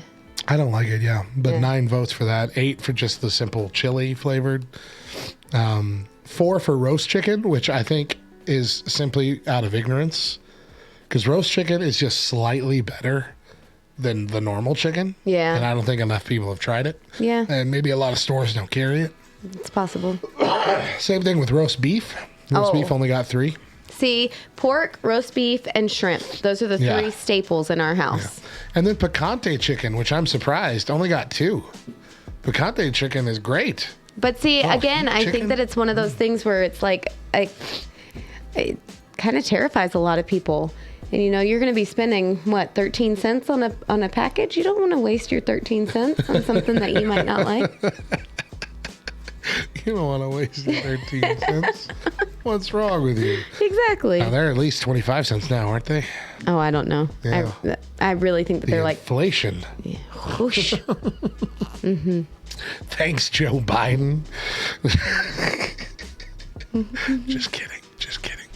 Let's hit our verse for the day. Our verse for the day is Psalm 119, 130. The unfolding of your words gives light. It imparts understanding to the simple. All right. That was the Monday unfolding show. of your words gives light. It imparts understanding to the simple. You could buy some with your hot dog savings. You can't because that was only 16 cents. That's not even enough for one packet of ramen these days. That's true. That's so funny. I'm drinking a lot of it. Threy, I've had this whole liter bottle. He's going to have to pee I'm gonna flood the studio. I didn't know where you were going. I'm going to flood.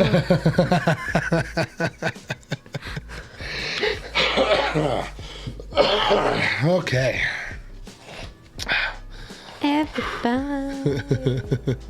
The stores around me don't carry a lot of those other flavors other than chicken, beef, and shrimp. Yeah, I feel like most do that. We have an Albertsons, and our Albertsons carries every flavor, which is nice. Someone get this man ginger lemon tea. You know what? I bet you I can DoorDash you Don't some. DoorDash me no lemon tea, please. I'm good. Don't tell me what to do. You are not my daddy. And you ain't my husband, and I don't even listen to my husband. I said please. It was a request. When please is a part of it, it's a request. So how much you gonna be mad? How much you gonna be mad? It's your money. I guess. I don't know anywhere that would have Yeah, I don't think so. tea. There's HTO is on there now, but they only do iced teas. Are you sure? Pretty sure. We about to look and find out. Oh, they're closed. They're closed, Mo. Yeah, I think they close at 8, so they won't let you order it. I mean, that is true. KY has a really good point. What'd you say? I know Megan has tea down there somewhere. Yeah, at church, and there's no tea. I'm sure there's tea somewhere. I don't know where. Considering Megan is a tea fanatic. A tea fiend. A teen. No, that didn't work. That did not sound good at all. Do you want me to run downstairs real quick? I really don't. No, I want to do the show. I kind of want some tea, but whatever. Let's get through Twitch. If you still want tea after that, we'll get some tea before we record the rest of the show. Okay. All right, Tuesday show. Here we go. Rise and shine, nerds. Spit was building up in my mouth, and so every time I went to talk, it was like, what are you doing? Like, you can hear the... Dude, I hate that. I can't stand it. It's one of my biggest pet peeves ever. And so every time I tried to start, I could hear it. You just kept getting further away from I the know. mic. Like, it's a bee chasing you? What is happening here? Sorry. Gosh, that's funny. You want me to start Sure. over? It's 2 false starts for these episodes now. Hey, the first one wasn't my fault. No, I'm not saying it was yours. I'm just saying we can't get our act together as a team. See, I can't do it. You just burped. Rise and shine, nerds. You're tuned in to episode 441 of the Back Row Morning Show, proudly a part of the Love Thy Nerd podcast network. I'm Radio Matt, the station manager and chief radio nerd here at LTN. I'm a third-generation radio dude and a lifelong nerd. And I'm Mo, sidekick to the chief radio nerd, here to bring the facts and fire to your day. Now, can I go get some tea? Please? Oh, can I get some tea? Today on the show, Somebody bring me some tea. A deeper look at 2 characters from Encanto, Isabella and Loisa. Also on the show today, the worst tooth fairy ever. But first, I'm sick. Today is Tuesday, February 15th. 2022, and we have some holidays to celebrate. Yeah. It is Singles Awareness Day. Yeah. You know, I'm aware of you. Listen, I just want to tell you, whoever planned out these holidays improperly planned Singles Awareness Day. Singles Awareness Day should not follow Valentine's Day. Singles Awareness Day should be prior to Valentine's Day. Should it? Yes, it should. Because if it's an awareness day where we need to be made aware of the people who are single in our lives and how Valentine's Day could be difficult for them, then we need to go into Valentine's Day. Can I speak? Can I get my thought out? You're not allowed to speak. Your voice is rough. Shh. Ay, ay, ay. Man. But then we'll be all depressed on Valentine's Day. No. Listen, you got some issues to work out, Matt. I know a Celebrate Recovery you can come to. Here's the thing. You don't want to celebrate Valentine's Day. You want to rein in Valentine's Day and be like, no, I don't need any more love than what I already got. Blah, blah, blah, blah. And on top of that, you think that being aware of the people in your life who would find Valentine's Day difficult would make you depressed? If I have to go into thinking about already a holiday I don't want to celebrate, celebrating love between, couples, which is what it's mostly about, whatever your plan is to spread it worldwide or not.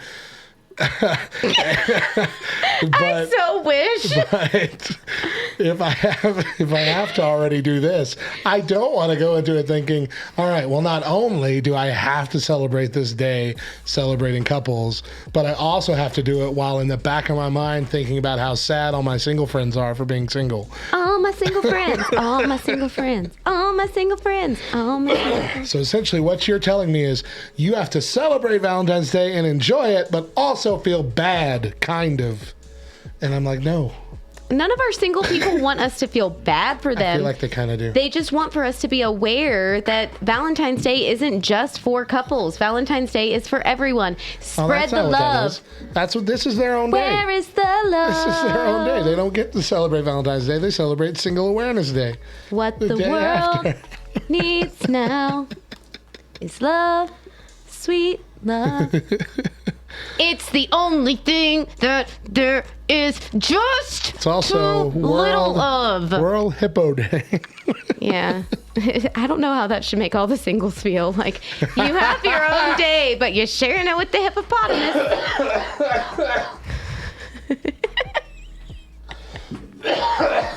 Oh, gosh. All the single hippos. All the single hippos. Oh man. They all single. All the hippos are single. Oh man, that was bad. Tad I didn't All mean it says that way. hippo is a singles mascot. I didn't mean it that way. That sounded really bad. Yeah. All right, it's also Tourism Day. Go see all those hippos. Shut up, Matt. We're not talking about the hippos anymore.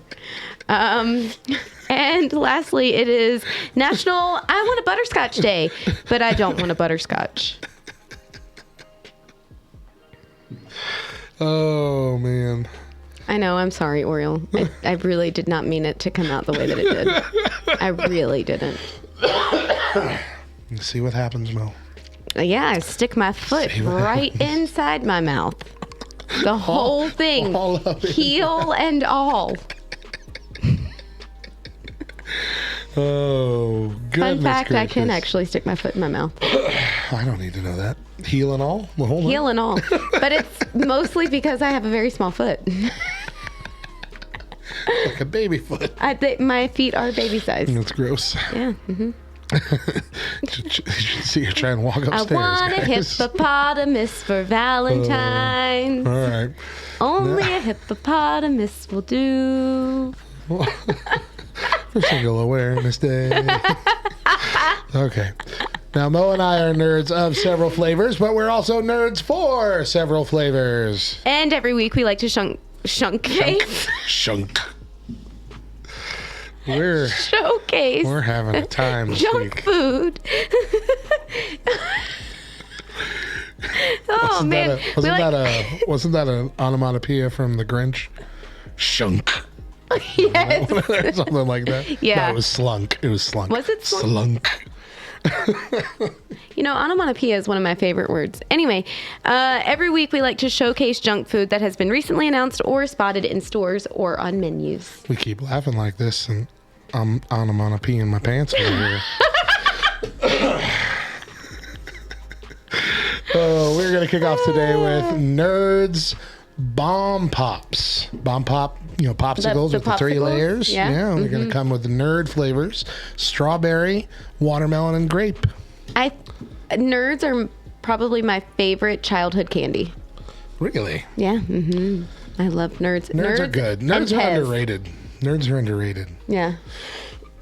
In fact, I think it was Good Mythical Morning. Every year around Halloween, they do like a candy bracket. And this year, like, Nerds won. Yeah? Because everybody had forgotten how great they were.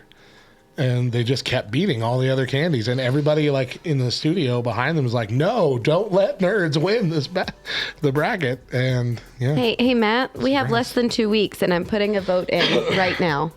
March Madness is coming up. We got to do some sort of bracket, something or other. Some sort of bracket? Yeah. We'll Okay. think of something. Yeah. All right. Think of something. We did there's a potluck bracket. We did. In the old Facebook group we had. That was fun. Yeah, that was Facebook pretty group. popular. Okay. Ben & Jerry's, 2 new flavors. They've got a topped dirt cake, which is a vanilla pudding flavored ice cream with chocolate sandwich cookies and chocolate cookie swirls, topped with milk chocolatey ganache and chocolate cookie crumbles. Ben & Jerry's bringing it. And then they got topped chocolate milk and cookies, which has chocolate ice cream with chocolate chip cookies and chocolate cookie swirls, topped with milk chocolate ganache and fudge chips. I mean, both could be very good. Of course, I'm sure everybody's seen this by now because we're late to the game, but Little Debbie has come out with their own exclusive ice cream flavors at Walmart. They're going to be available all year round. Now, they had come out with a Christmas tree cake ice cream. You remember us reporting on that? And we were never able to find it here. Yep. But that was a limited time. This is all year round. Well, they got oatmeal cream pie, vanilla ice cream with soft oatmeal cookies and a hint of molasses, cosmic brownies, brownie batter ice cream, mini rainbow chips and brownie pieces, honey buns, honey bun flavored ice cream, glazed honey bun pieces, and a sweet cinnamon swirl. Swiss rolls, chocolatey cake ice cream, chocolate cake pieces, and a whipped cream swirl. Zebra cakes, white cake ice cream, yellow cake pieces, and a milk chocolate fudge swirl. Nutty bars, peanut butter ice cream, chocolatey waffle cone pieces, and a thick fudge swirl. And strawberry shortcake rolls, white cake ice cream, yellow cake pieces, and a tart strawberry swirl. Whew. Yep. That's a lotta. That sounds like a ranking episode. Ready to go. Listen, my mind is just still like rolling with all the possibilities for a March Madness bracket. So. Okay. Work on that. Oh, I am in my head right now currently. Starbucks is launching a new bottled Frappuccino with oat milk later this year. 2 flavors, caramel waffle cookie and dark chocolate brownie, made with oat milk. Oat milk is my least favorite of not milk. Why? Because it's not good. Oh. I prefer almond milk. It's the new end milk. New end milk right now. The new end milk? Yeah, it's end in milk, all right. Tastes like it came out of an end. One of the most dangerous products ever to be released. Mountain Dew is releasing a zero sugar hard Baja Blast. What? Yeah. This is the year that I die. I was about to say, I'm afraid for you. I'm genuinely fearful. Swedish Fish and Friends is coming out, which adds watermelon sea turtles and strawberry dolphins to the iconic red fish. Okay. Yeah. Why not? Heck yeah. Honey Grahams M&Ms is coming out. Crispy rice M&Ms that taste like graham crackers. I mean, sure.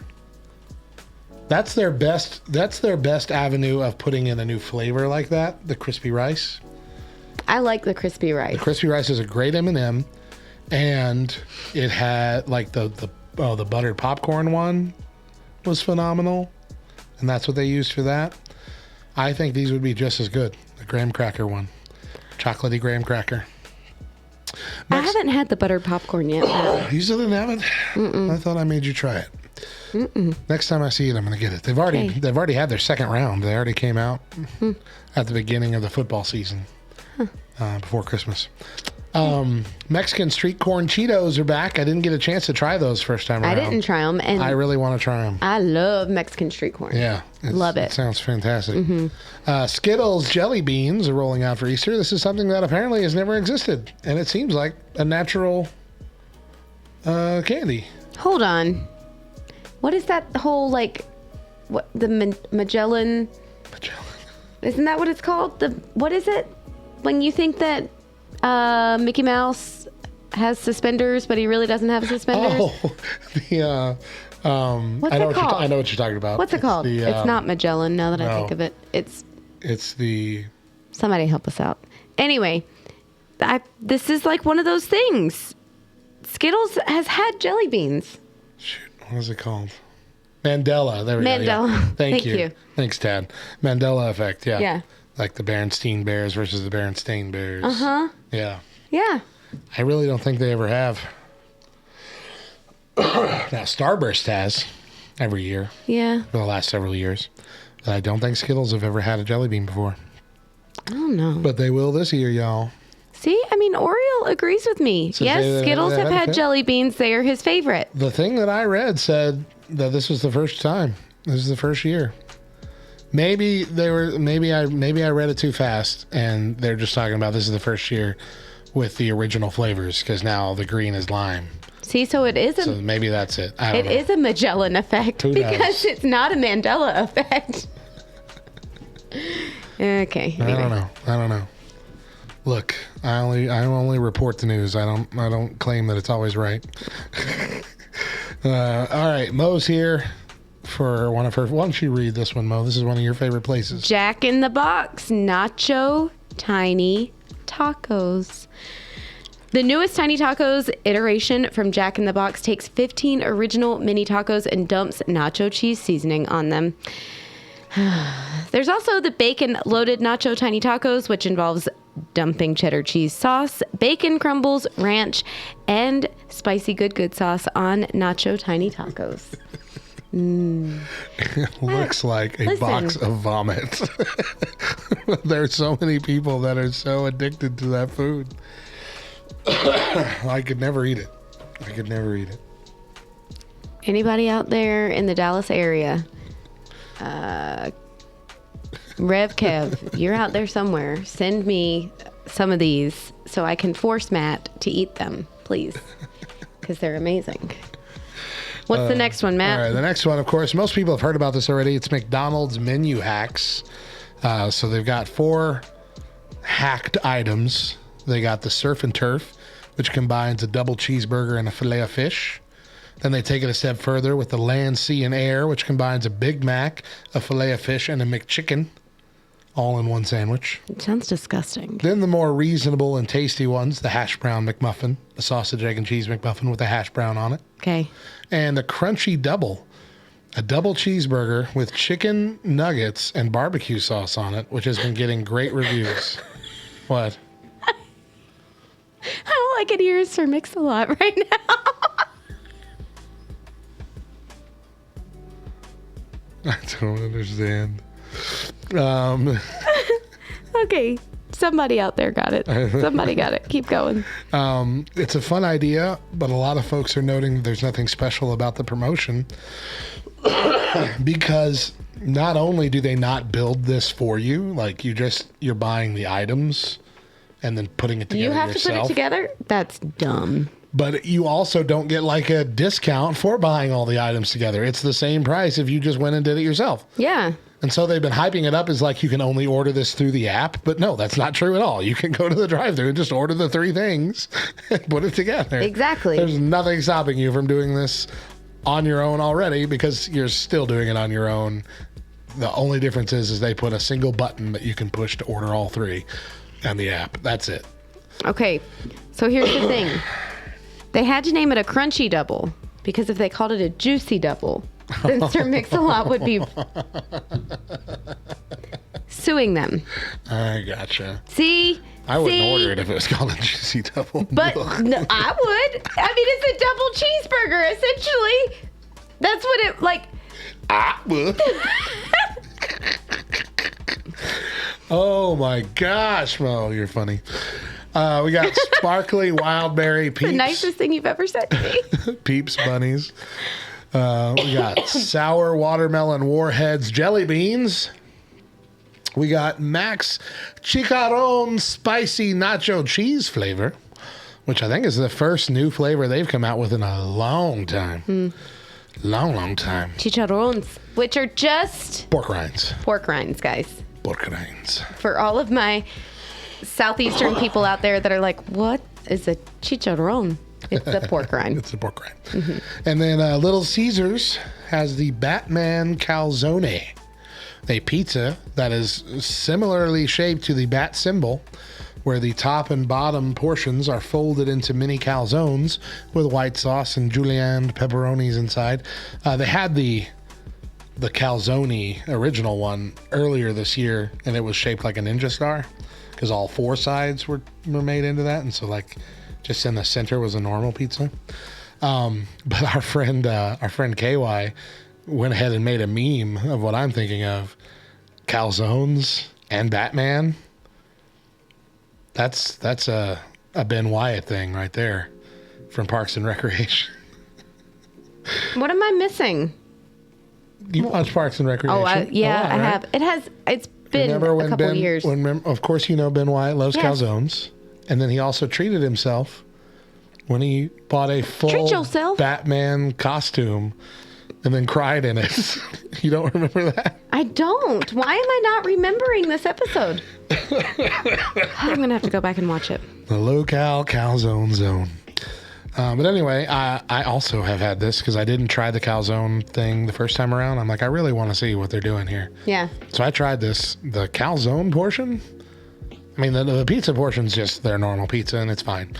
But the calzone portion, whew, dang good. Here's the thing, Matt. Surprisingly dang good. Everyone in our town has us to thank because our Little Caesars has significantly stepped up their game in the last couple years.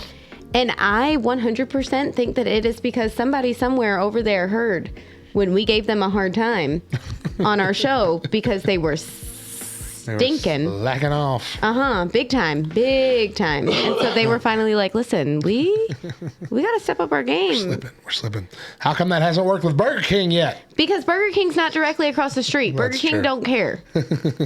Little Caesars is right across the street, and they're like... That could be our Burger King slogan. Burger King don't care. Burger King don't care. You want it your way? Burger King don't care. Exactly.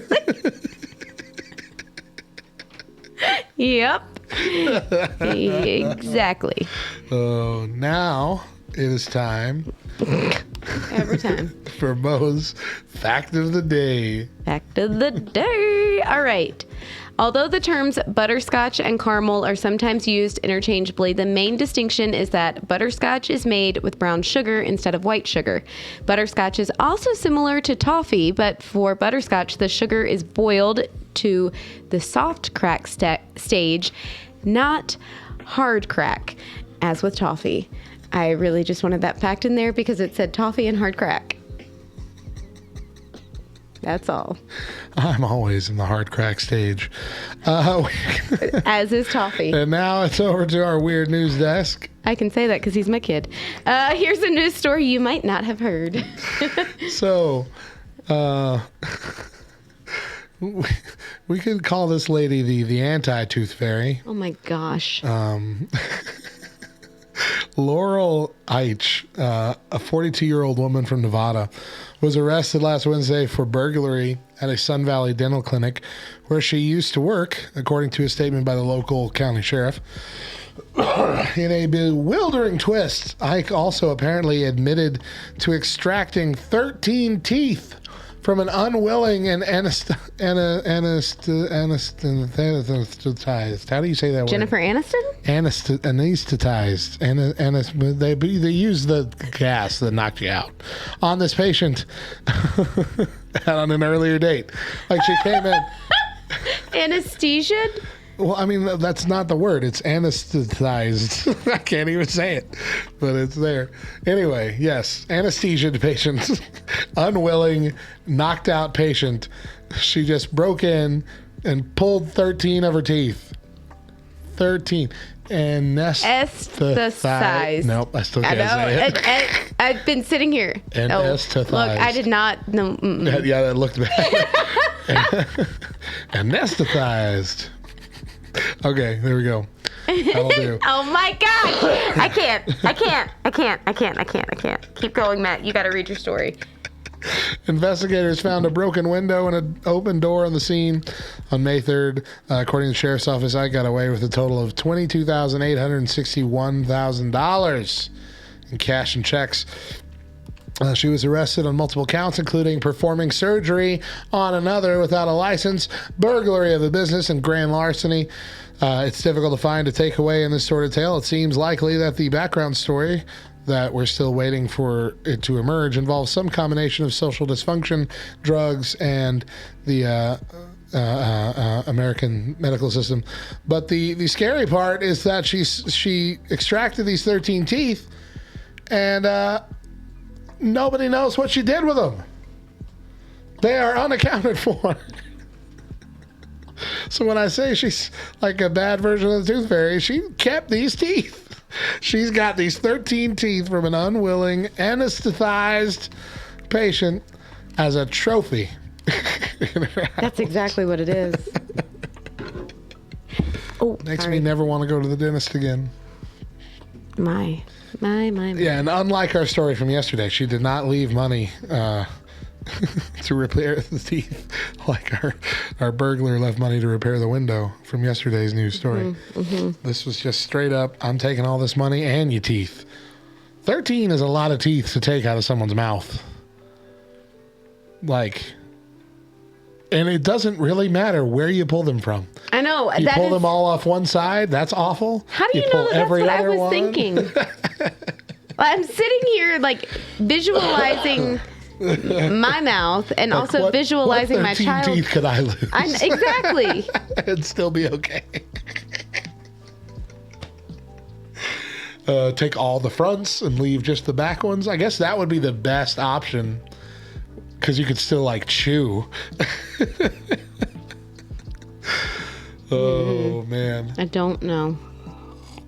That's the new poll. If you had to lose 13 teeth, which ones 13 would it be? Would you alternate just all the top teeth? What's going on? I need to know. What's the best option? Excuse me, miss. Before we go, we want to share some things that we love. So my thing this week is the Book of Boba Fett. Boba Fett. Booble. Why do you say Baba? I don't know. That's what I said when I was a kid. Boba Fett. But you're wrong. Oh, I just punched the microphone again. Sorry. There you go. Oh, that was louder. I thought it was going to be. Book of Boba Fett, which I'm not, admittedly, I'm not done with. I think I still have 2 episodes left. But I'm enjoying it so far. I'm really enjoying it. And I know it's really a lot to do with nostalgia factor. Like, I don't think it was so much so with The Mandalorian. But because those were kind of new characters. But with this one, it just feels like it's cool to fill in a bunch of holes from the original stories. It's cool to see all these different things that seem to be weaving so well and intricately into the overall storyline. And it really makes me realize there's so many more stories they can tell in the Star Wars universe. And I'm here for all of it so far. Both first 2 seasons of Mandalorian, I absolutely loved. And I've never really been a giant Star Wars fan. I've always been a giant. I've never been a big Star Wars fan. I've liked it more than most things. But I'm not like one of those diehards on the message boards or whatever, like I am for a lot of MCU movies and things. But I'm finding myself liking the new Star Wars series on Disney Plus more than most things that come out in a year. And that seems to be continuing with the Book of Boba Fett. I'm not going to spoil anything about this, but if you haven't seen it yet, which I'm already getting chastised in the chat for still having 2 episodes I haven't seen, but if you haven't seen it yet, you should watch it. It's fun. It's a good time. Noted. What about you? Okay, but before we get into what I love, I really do that, like, your rant, spiel, explanation, whatever you want to call it, really did get my brain kind of wondering. When you were in kindergarten, were you taller than all the other kindergartners? Yeah. Really? Mm-hmm. So you've always been taller than everybody? I've always been taller and broader. Because I'm fat, but even if I lost all this, even if I lost all this, I'd still be big. Yeah. And when I was in 1st grade, they gave me the nickname Brick Wall. Because we would all be walking in a line. I thought you got that in youth group here in the sanctuary. No, that was a different story. No, because we would be walking in a line, and if anybody who was walking behind me wasn't paying attention when the line stopped, they would run into me and fall down. They would just go whoomp and fall to the ground. And that happened so many times because I was just the big guy that didn't get knocked down. Huh. And then there was that story. I told you the story about the one fight I got into in 6th grade. No. Did I tell you that? So I've been in one fight my whole life. It was in 6th grade, and we had one class clown bully kid that kept picking on everybody. And I said, you gotta stop this stuff. And he goes, I'll take care of you too. Blah blah blah blah blah. Blah, blah, so like blah. we get out to recess or whatever, and he comes over and he's like doing the weird, dancing around boxing thing. I'm like, what are you? He comes up like he's gonna tackle me, and I literally just reach around and I pick him up, and I'm holding him like a duffel bag while he's just squirming. And I just keep holding him there while everybody's around laughing until the teacher comes around the corner, and then I set him down and he walks away. And that was the last time he ever bugged me, or at least my immediate circle of friends. So yeah, nice. That's what you get to do when you're a big guy. You can either be the bully or you can be the hero. And I luckily chose the latter. So is there only two times in your life that you've ever used your size for good in that regard? In that regard, what was the other time? The Angels game. Oh, yeah. Hey, chill.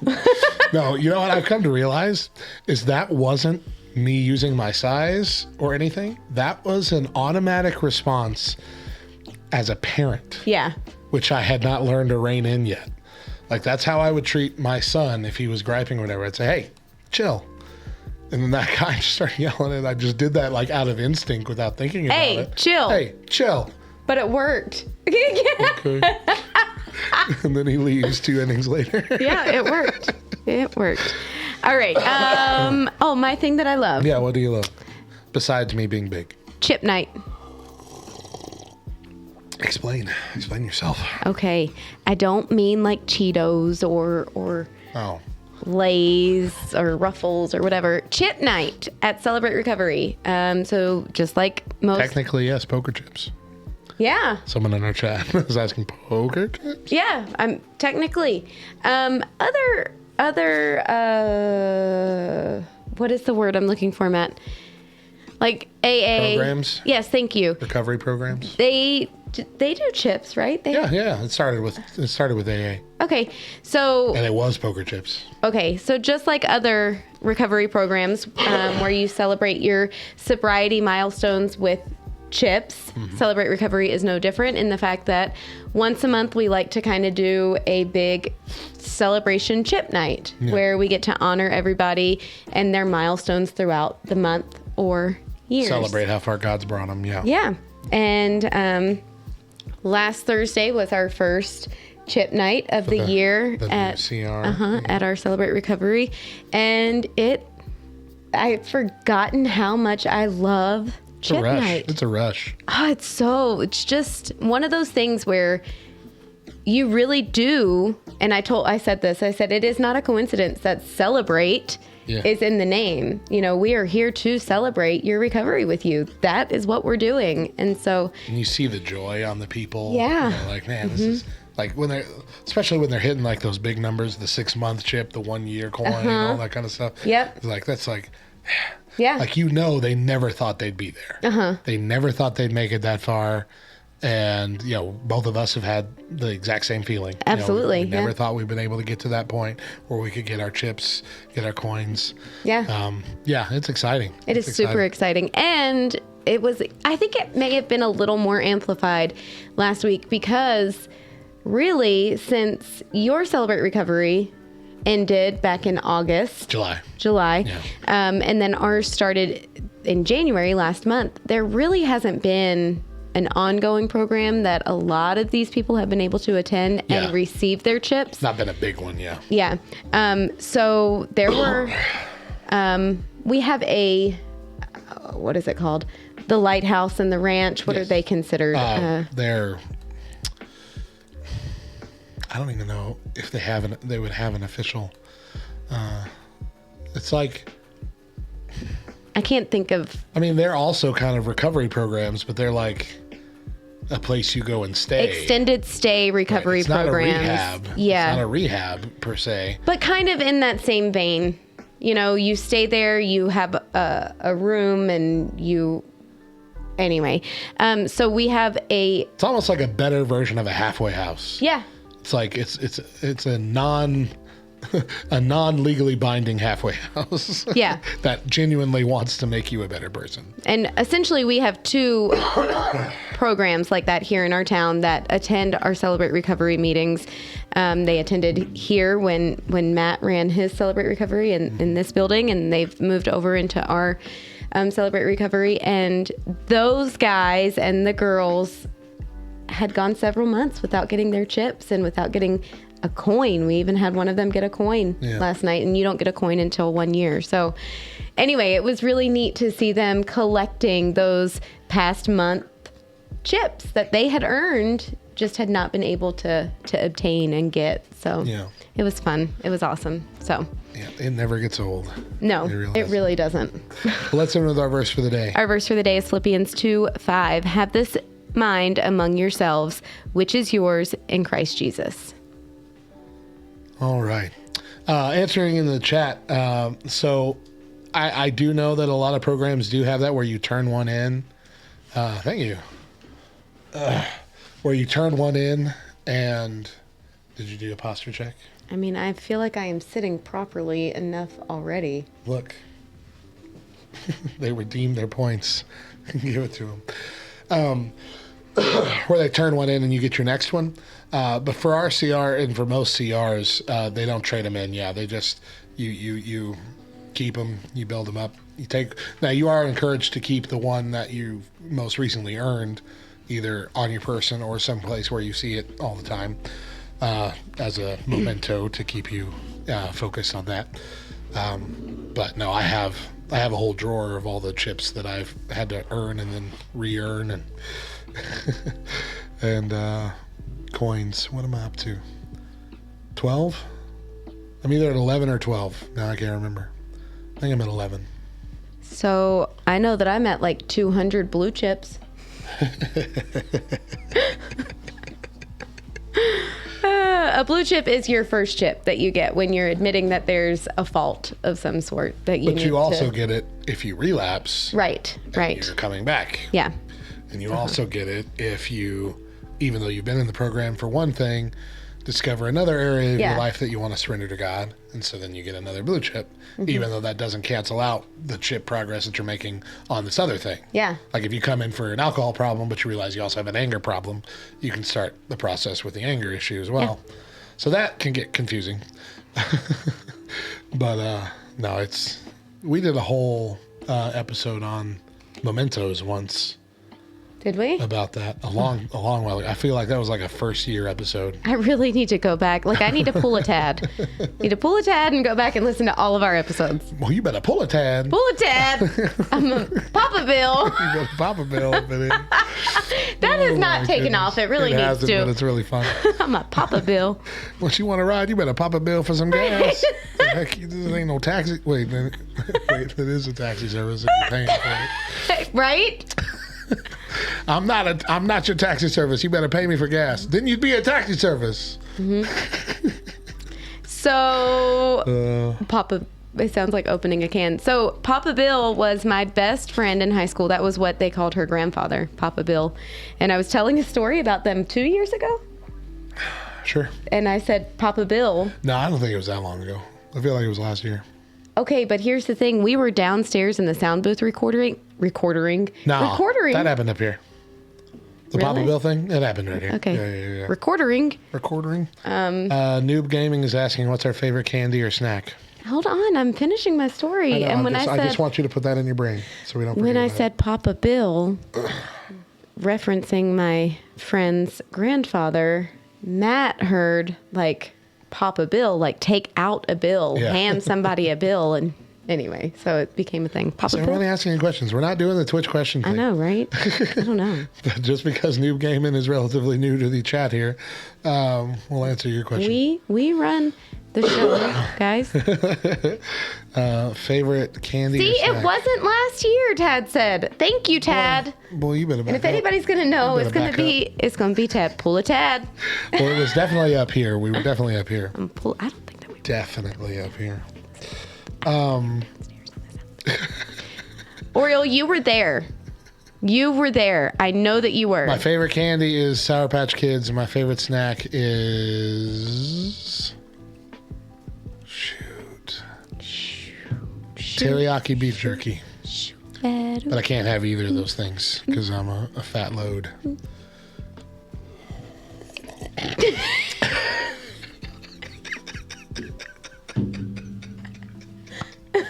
There is no self-deprecation when I'm around. Got it? He almost made me choke or break my teeth. Both. The only abuse that will be dished out is me. Good grief. Tad's asking, this is your 13th year, right? I don't have it on me. Do I? Oh, wait, I do. Do the math. You got a brain. Well, I don't remember, man. This is my 11th chip, so this would be my 12th year. Yeah, until June 10th. See?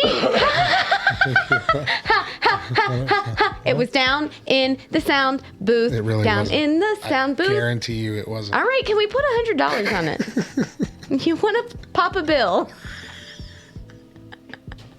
I will pop 100 of them. Right here. All right. You want to know how I know? How do you know? I'm afraid to know. Because it's in a video. And we didn't record full videos when we were down there. We just recorded our taste tests. Okay. And so it had to have been up here. It might not have been immediately last year, but it was up here. Is that the computer making It's the the table computer, shake? yeah. Okay. We got to get a new computer. This one it's not made. Our little replacement laptop is not made for what we're trying to put it through here. Hey, Matt, we'll be there for your 12th year. Thank you. Oh, you'll be here. Cool. I mean, I guess I'll be at the central one. When is it? Hold up. June. So I'll be coming on the 16th of June to get that. All right, we got to keep moving. It's 8:30 already. Sorry, here. my bad. So June 23rd, you can give your testimony. I'm putting you down. Thanks. No. No. Please do not. I've already told Sippy I'm willing to do it at the back end of the year. Okay. Sorry, pardon me. I've been drinking a lot of water, dude. I want you to know that did sound like a burp. What did it sound It like? sounded like a fart. And you turned and leaned towards me. Thank you. That's exactly what it was. Okay. All right, here we go. Rise and shine, nerds. You're tuned in to episode 442 of the Back Row Morning Show, proudly a part of the Love Thy Nerd Podcast Network. I'm Radio Matt, the station manager and chief radio nerd here at LTN. I'm a third-generation radio dude, a lifelong nerd, and I'm still sick. And I'm Mo, sidekick to the sick chief radio nerd, here to bring the facts and fire to your day. Trying to bring him hot tea, but he won't let me, but I need coffee. Today on the show, we continue to look into the characters of Encanto. We'll be talking about Pepa, Julieta, and yes, even Bruno. We don't talk about Bruno. Also on the show today. No. The worst way to ID someone. Oh, you're going to love this story. I bet I am. But first, today is Wednesday, February 16th, 2022. We got some holidays to celebrate. That's right. Do a Grouch a favor day. You hear me? Yep. I'm going to do you all kinds of No, favors. listen, you're the Grouch here. Among the two of us, if anything has been determined this week alone, it is that you are the Grouch in need of a favor of some kind. Sheesh. It's also National Almond Day. Well, don't give me almonds because I don't like them all that much. That'll only make you more grouchy, huh? What if I give you almonds and almond milk and almond butter? No. Nah. Okay. And lastly, hey! Hey! A year ago, we would have had no idea what this was. Right? None. It's Tim Tam Day! Yay! One of my favorite memories of this year so far. Facts. Facts. Thank you again to our friends. Oh, my word. Hold up. from the Yeah, go Southern ahead. Sorry, Hemisphere. go ahead. Kaylee? I'm about to throw my shoe at you. Kaylee says y'all are equally grouchy. That is not I agree with true. you, Kaylee. That is not true. Okay, so And- she's more grouchy now. But see, I get grouchy when I have reason to be grouchy. You are just grouchy. This doesn't say, Just grouchy. This doesn't say a justified grouch or an unjustified grouch.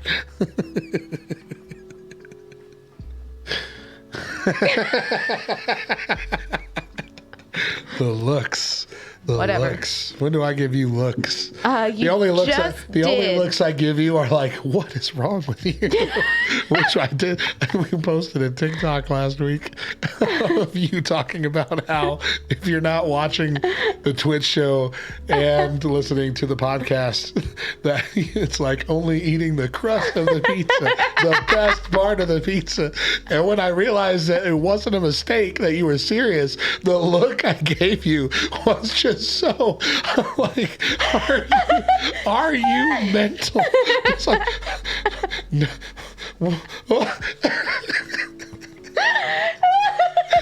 It was the funniest thing on the planet. Yep. Oh, I loved it. Okay. Yeah. Well, now it's time for Mo and I to go head to head in a game. Yes! What? That's right, everybody. Matt and I will be playing a game as that I a return yes? to my Is that quest to exciting? gain back the undisputed back row championship title belt that was stolen from me. See that thing right there? That's mine now. And this thing's mine too. These both are mine.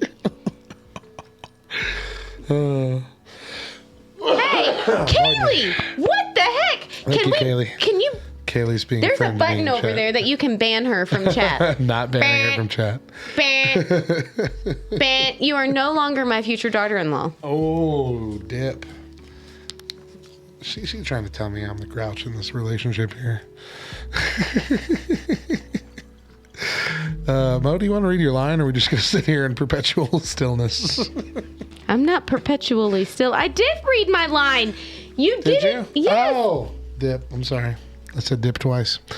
Mo, I'm going to let you choose our game. Which would you rather do? Would you rather rapid fire, do you know me, endless quiz, or riddles with answers? What is Do You Know Me? That's the one where we ask questions about each other. Rapid fire, please. Rapid fire? Oh, that's the one we did last week. Okay, do you want to go first or last? Three. I like that game. The Get Tea game? The Get Tea game. Because Matt needs it. All right, do you want to go first or last? I don't care. I'll let you pick that. If you ain't first, you're last. I'll ask you first. Okay. Okay. Ooh. Hold on, I gotta get in the mindset. Dads. Pardon me. Name 3 mountain ranges. The Appalachian, the Alps, and the Rocky. Name 3 coins. A nickel, dime, and penny. Name 3 parts of a plane. The wing, the cockpit, and the rudder. Name 3 hashtags. I'm not sure rudder counts, but okay. 3 hashtags. Hashtag facts. Hashtag me too. Hashtag Joe Biden. Name 3 vegetables that are not green. Corn, cauliflower, carrots. Name 3 words that start with F. Be careful. Free, fly, finger. Name 3 types of sports balls. Basketball, soccer ball, football. Name 3 TV channels. NBC, ABC, Fox. Name 3 Teenage Mutant Ninja Turtles. Michelangelo, Donatello, Raphael. Name 3 tree nuts. You got 9. Which is great. Wrestling ball. Really Okay, good. A rudder is part of a plane.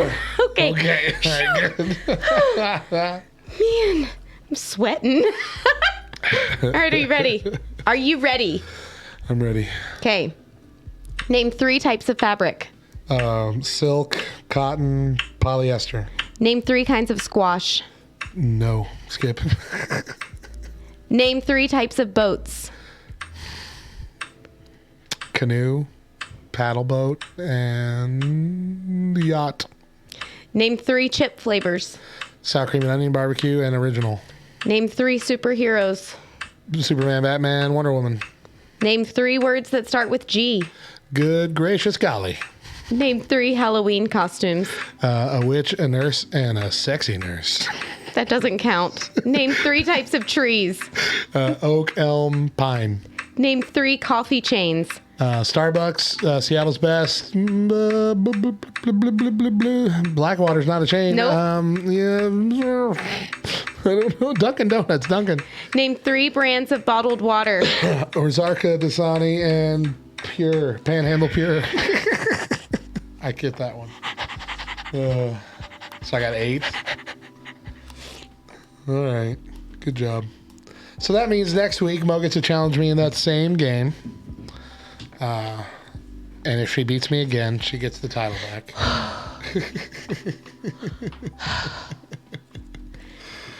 Next week her time is back. We'll see. She tends to panic in this game in the second round. Not this time. What was it that got you the last time? TV moms? It was TV moms. Or dad. It was Dad. TV dad. It was Dad. Tim Allen! No, I need the dad name. It was Tim! It was Tim, the Toolman Taylor. Home Improvement. Home Improvement. Yes, All right, Matt. It's you. Oh, gosh. I'm so excited. I won. Now it's time for Mo's fact of the day. Oh, is it a fact? My bad. I was reading Every day. incorrectly. Per day. Every day. Okay, listen. day, every Listen. I'm going to need y'all to just every buckle day. down and listen real quick because this is a long fact, but it is necessary. All right? 16 things you did not know about What? Tim Tams. Hold on. Listen. Wait, what? Shh. How many? 16. How long do you think the show is? No, listen. Hush. Shh. Okay, ready. Number 1, Australians eat 45 million packs of Tim Tams a year. Good. Tim Tams first went on the market in February of 1964.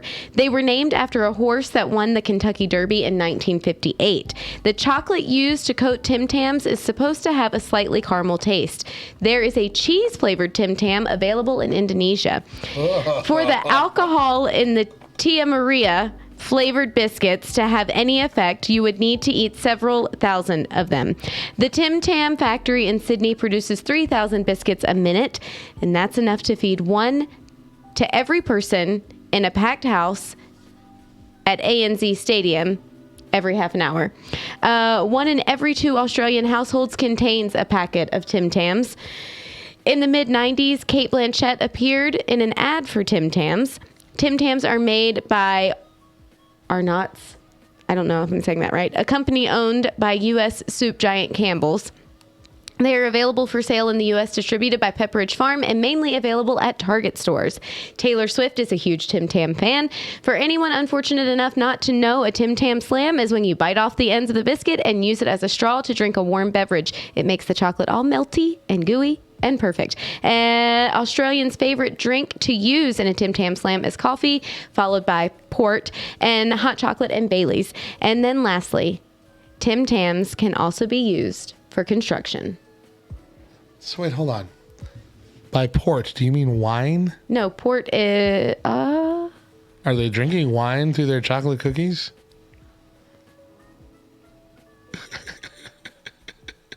Possibly. Maybe. I don't know. Ask our friends. Yeah, we need to know this. Warm wine with chocolate. Hot wine. Oh man! Oh man! Oh man! Oh man! I see it. Yeah. It's there. The response is a good one. We're just going to bump that off the screen. What a great reaction. Warm wine with chocolate? Hey, no. That was good. That was beautiful. Perfect. So All funny. right. Hey, so Matt. freaking funny. Do we have weird news? Oh, gosh. Yes. It's over to our weird news desk. A story that you might not have heard. You're good, Tristan. That was the funniest response you could have given. And what I needed to hear, honestly, I needed to hear a definitive, no, that's not happening over here.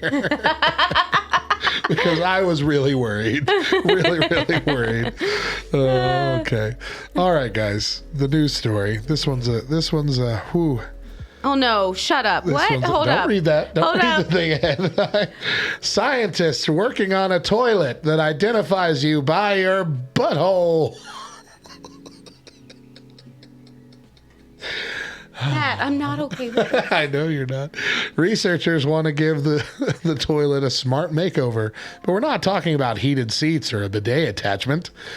Take the Stanford School of Medicine, where the Wall Street Journal reports that researchers are developing a scanner that can recognize the user's unique anal print or distinctive features of their anoderm, meaning the skin of the anal canal. Stop saying that word. To pull it off, they installed a camera inside a toilet bowl and used machine learning algorithms to match stool samples to specific users. The system could even calculate the flow rate and volume of urine using computer vision as a Euroflowmeter, according to the researchers' 2020 paper. If you have any privacy concerns about this, the scientists say that I have all the privacy concerns about this. the butthole data is all stored and analyzed in an encrypted cloud server. Analyze, not analyze. Oh gosh, that's so funny. All told, smart toilets are having a bit of a moment right now. Sonia Grego, the co-founder of Coprata, a Duke University affiliated psychological monitoring startup, wants to revolutionize the way we do our business by scanning samples of your poop and urine for health indicators, including chronic diseases and even cancer, which a lot of people are using this word. Hold on, let me allow it. A lot of people are using this word. Let me allow it. Oh, God. Yep, exactly.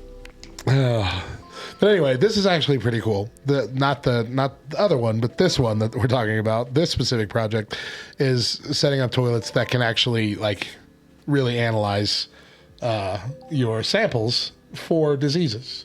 Like, it can be a pre-screening for a disease. No, I am not taking any part of this story seriously now because you keep saying analyzed and all I can hear is analyzed, and then you talk about your sample and all I can think is, yeah, it's my crap.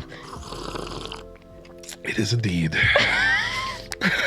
Another company called Toy Labs took it a step further with its TrueLoo smart toilet seat, which collects an even broader selection of biometrics. What do they weigh?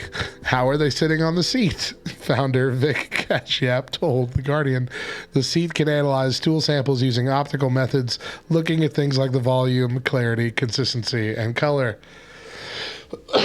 These are mostly aimed at older folks. It's essentially understanding when someone has abnormal patterns, and then it's capable of documenting those patterns and providing reports that can be used by physicians to help in the treatment of a variety of conditions.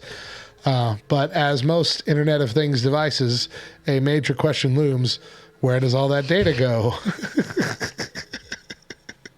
Many users wouldn't, for very good reasons, like cameras pointing up at their bottoms. Phil Booth, the coordinator of Med Confidential, told The Guardian, collecting data on stool and urine samples gives out a lot of personal information, down to drug use, illicit or prescribed, and intimate health details. One worrisome scenario is that insurance companies could get a hold of the data and start offering preferred treatment to those who are otherwise healthy. Once you start to measure something that is of the body, the privacy line is stepped over, Booth told The Guardian. You think? Good grief. Listen, I used to look in toilet bowls before sitting on them to check for, like, you know, snakes. There's always that fear, like, there could be a snake in my pipes that as I'm sitting and peeing, it's going to jump up and bite my butt. Now I'm going to be looking for cameras inside of toilets before I sit on them, especially. Thray asks, is this for like nursing homes or doctor's offices? I'm especially going to be looking for them in doctor's offices. I will never trust a doctor's office toilet ever again. They're going to give me a cup and ask me to go give a sample, and I'm going to be like, no, that's okay. I brought my own porta potty. I will go. Be hovering over the sink instead. That's what you really want. Yeah. I don't trust your toilet. Welcome to the new world. Listen, I already know that I have problems with stomach and digestion issues. You have problems? Yes, I do. You have bigger duties Hold in the on. morning.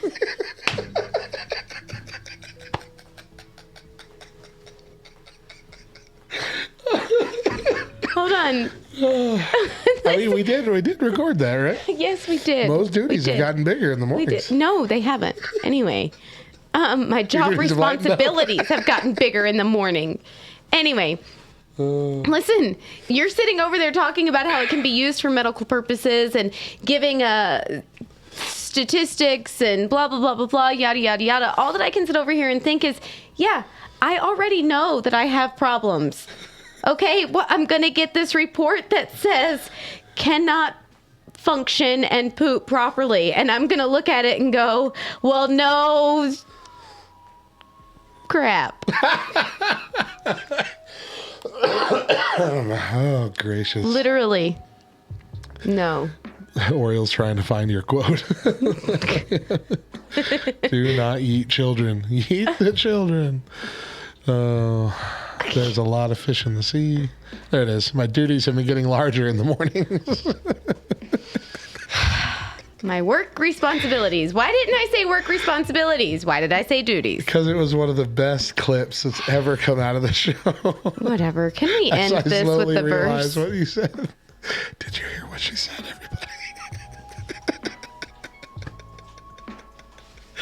Oh gosh. Hey, guess what? We have things that we hate.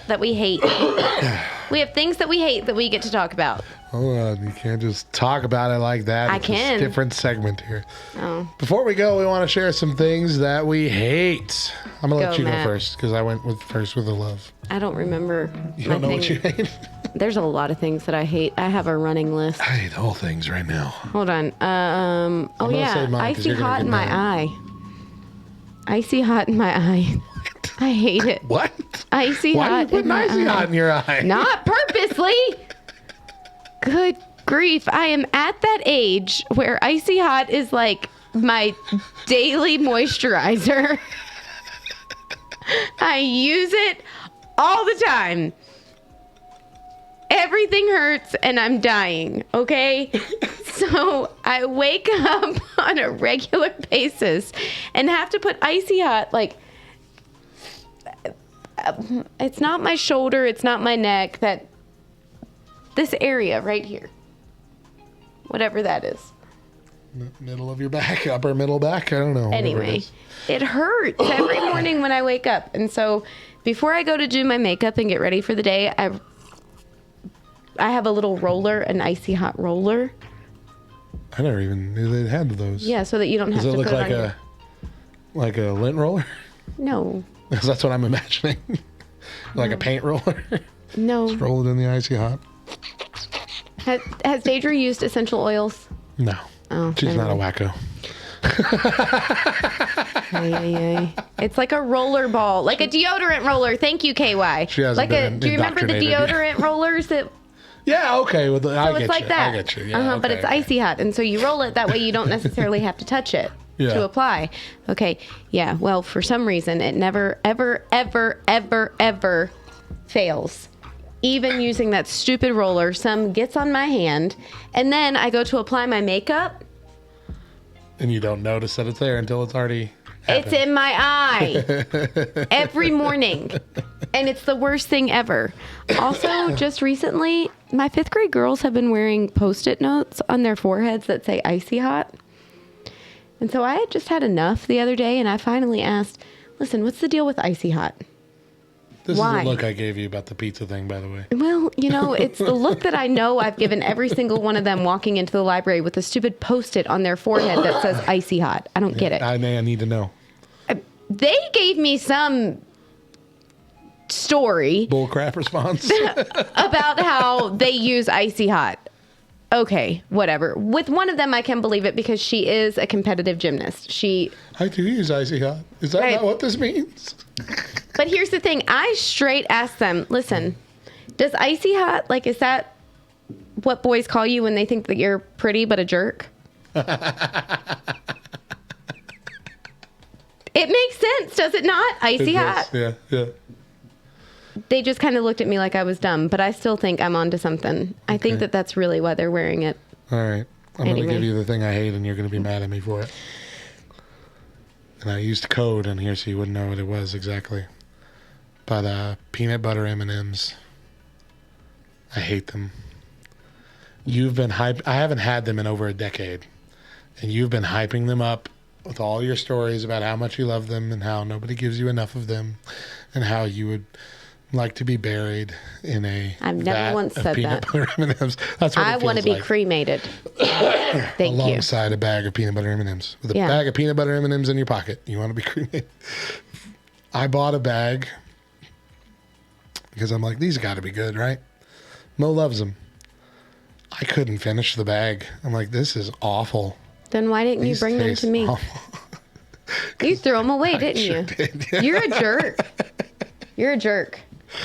I was just really sad. I hated them so much. I wanted to like them. I wanted to share that with you, Mo, but I couldn't. Have you had the Reese's Outrageous? Not Yeah. The Outrageous.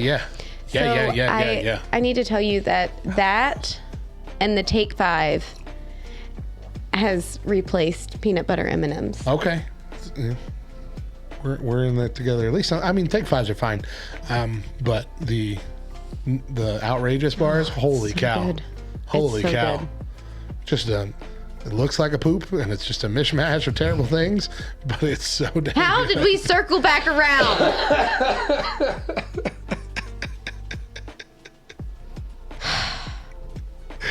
Oh gosh, let's get out of this bad mood and in with our verse for the day. Her verse for the day is Isaiah 44:22. I have blotted out your transgressions like a cloud and your sin like mist.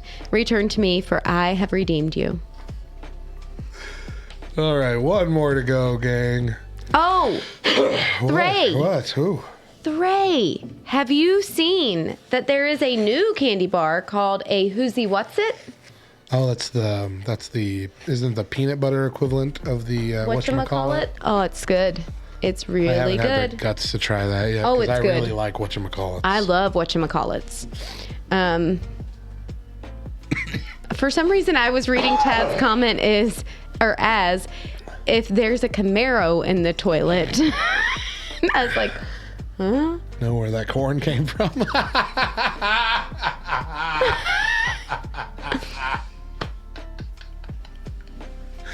I didn't eat corn.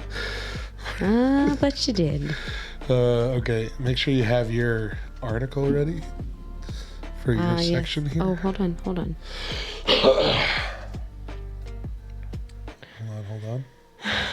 I need to send this to Cannon real quick. Sorry. He has districts tomorrow, guys. What is? Oh, That's- district like competition. Yeah.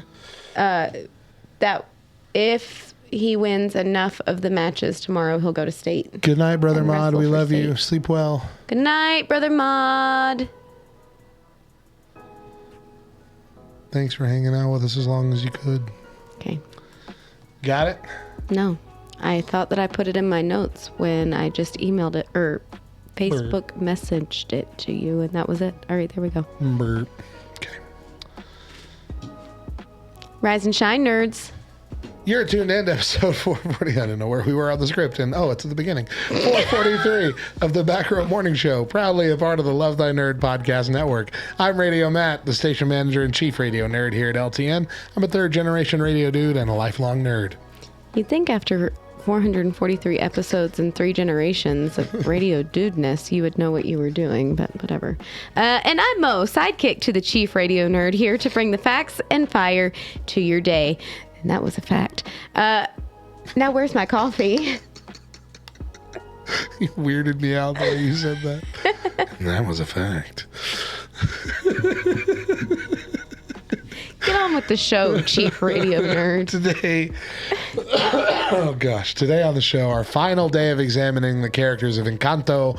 Today focusing on Abuela and Mirabel. I think people were waiting to know if we were actually going to talk about them We're gonna do yet. it, yeah. Also on the show today, what's next for masks?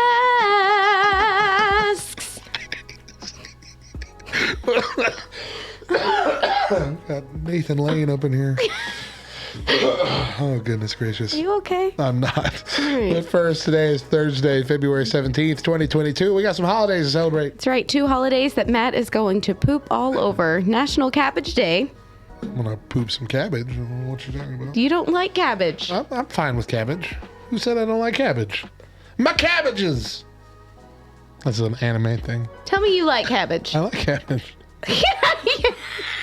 I don't understand why you think I don't like cabbage. Because Especially you are red cabbage. You I like are red cabbage. I'm all about red cabbage. I will gobble some red cabbage up. When you get that cheap salad that's almost like it's like 2 steps away from being coleslaw, I will pick all that red cabbage out for me. Just for me. You done? I'm sorry. I thought I was asked a question.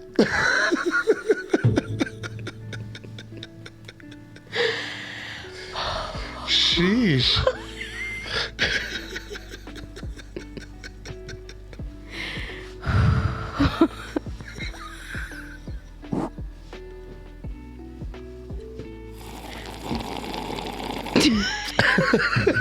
Would you like to continue with You the are show? such a picky eater. I am, yeah. And I had another point. I don't remember. And you're stupid.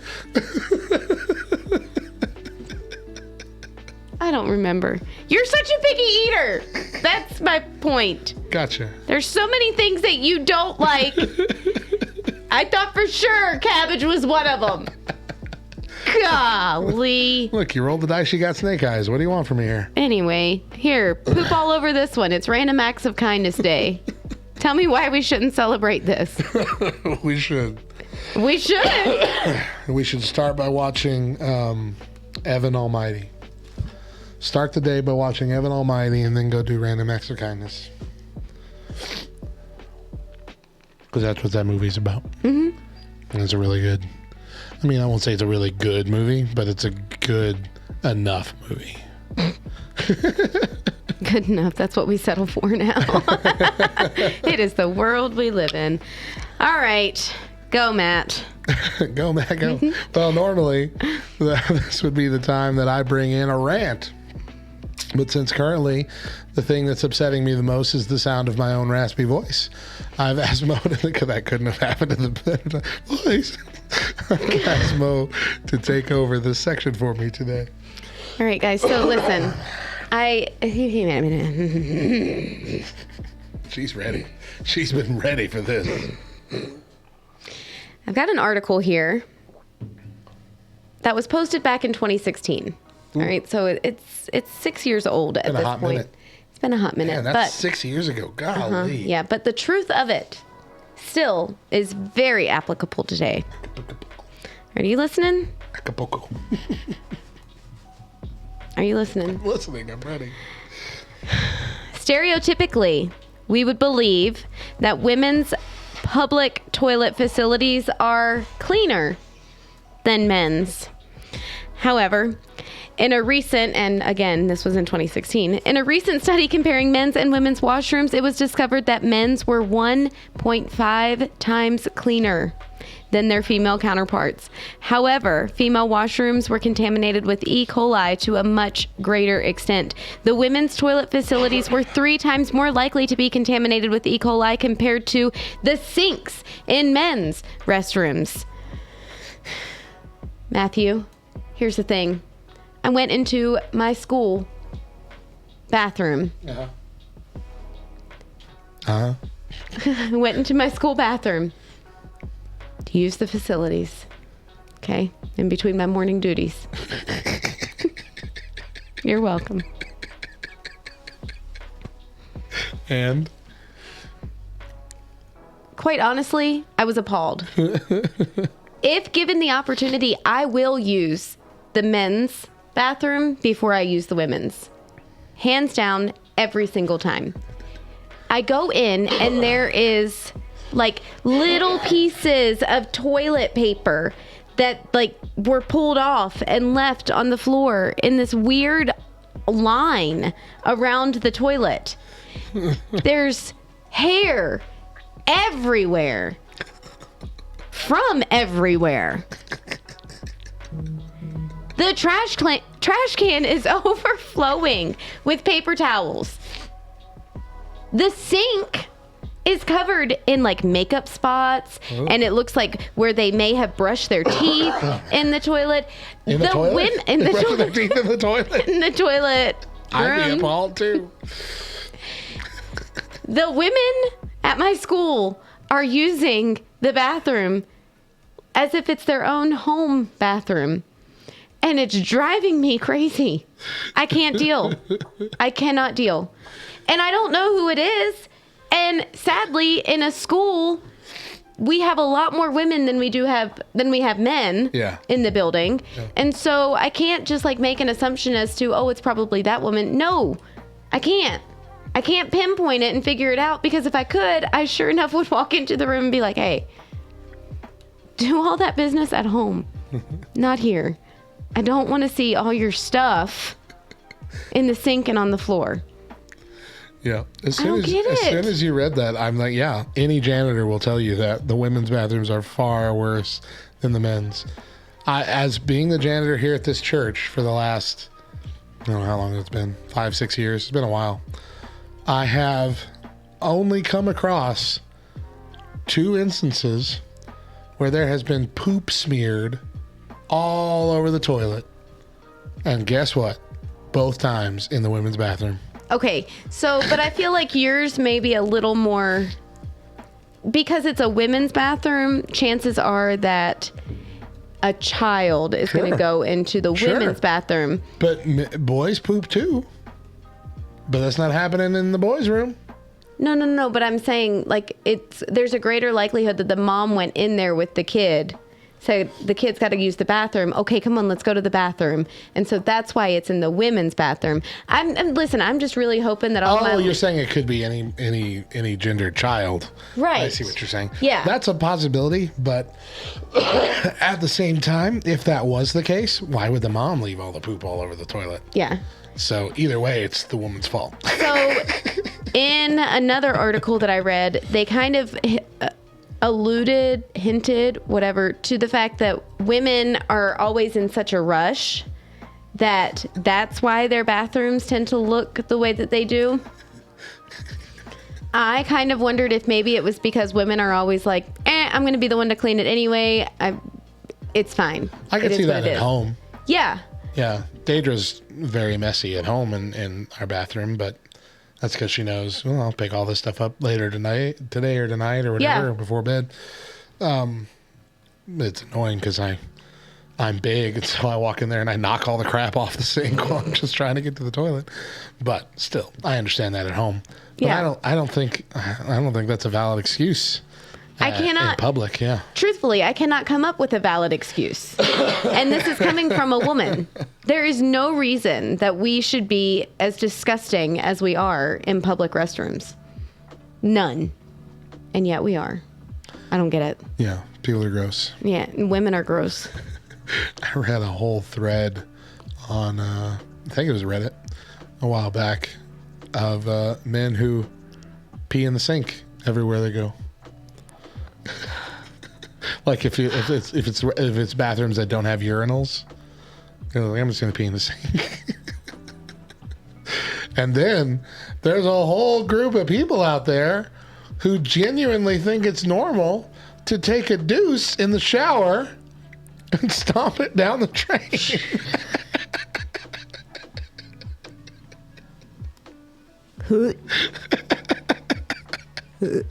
You know who I've heard are the most disgusting of all, though, when it comes to bathroom facilities? Canadians. Specifically those whose names are Tad Hall.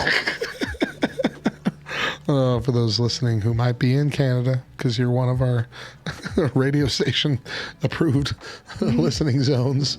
That was directed at just a single person, just one not all single Canadian who goes by Tad Hall. And who called me old. JC Phenom says, I used to have to clean the restrooms at Home Depot when I worked there in high school, and the women's restroom was appalling. Rest in peace.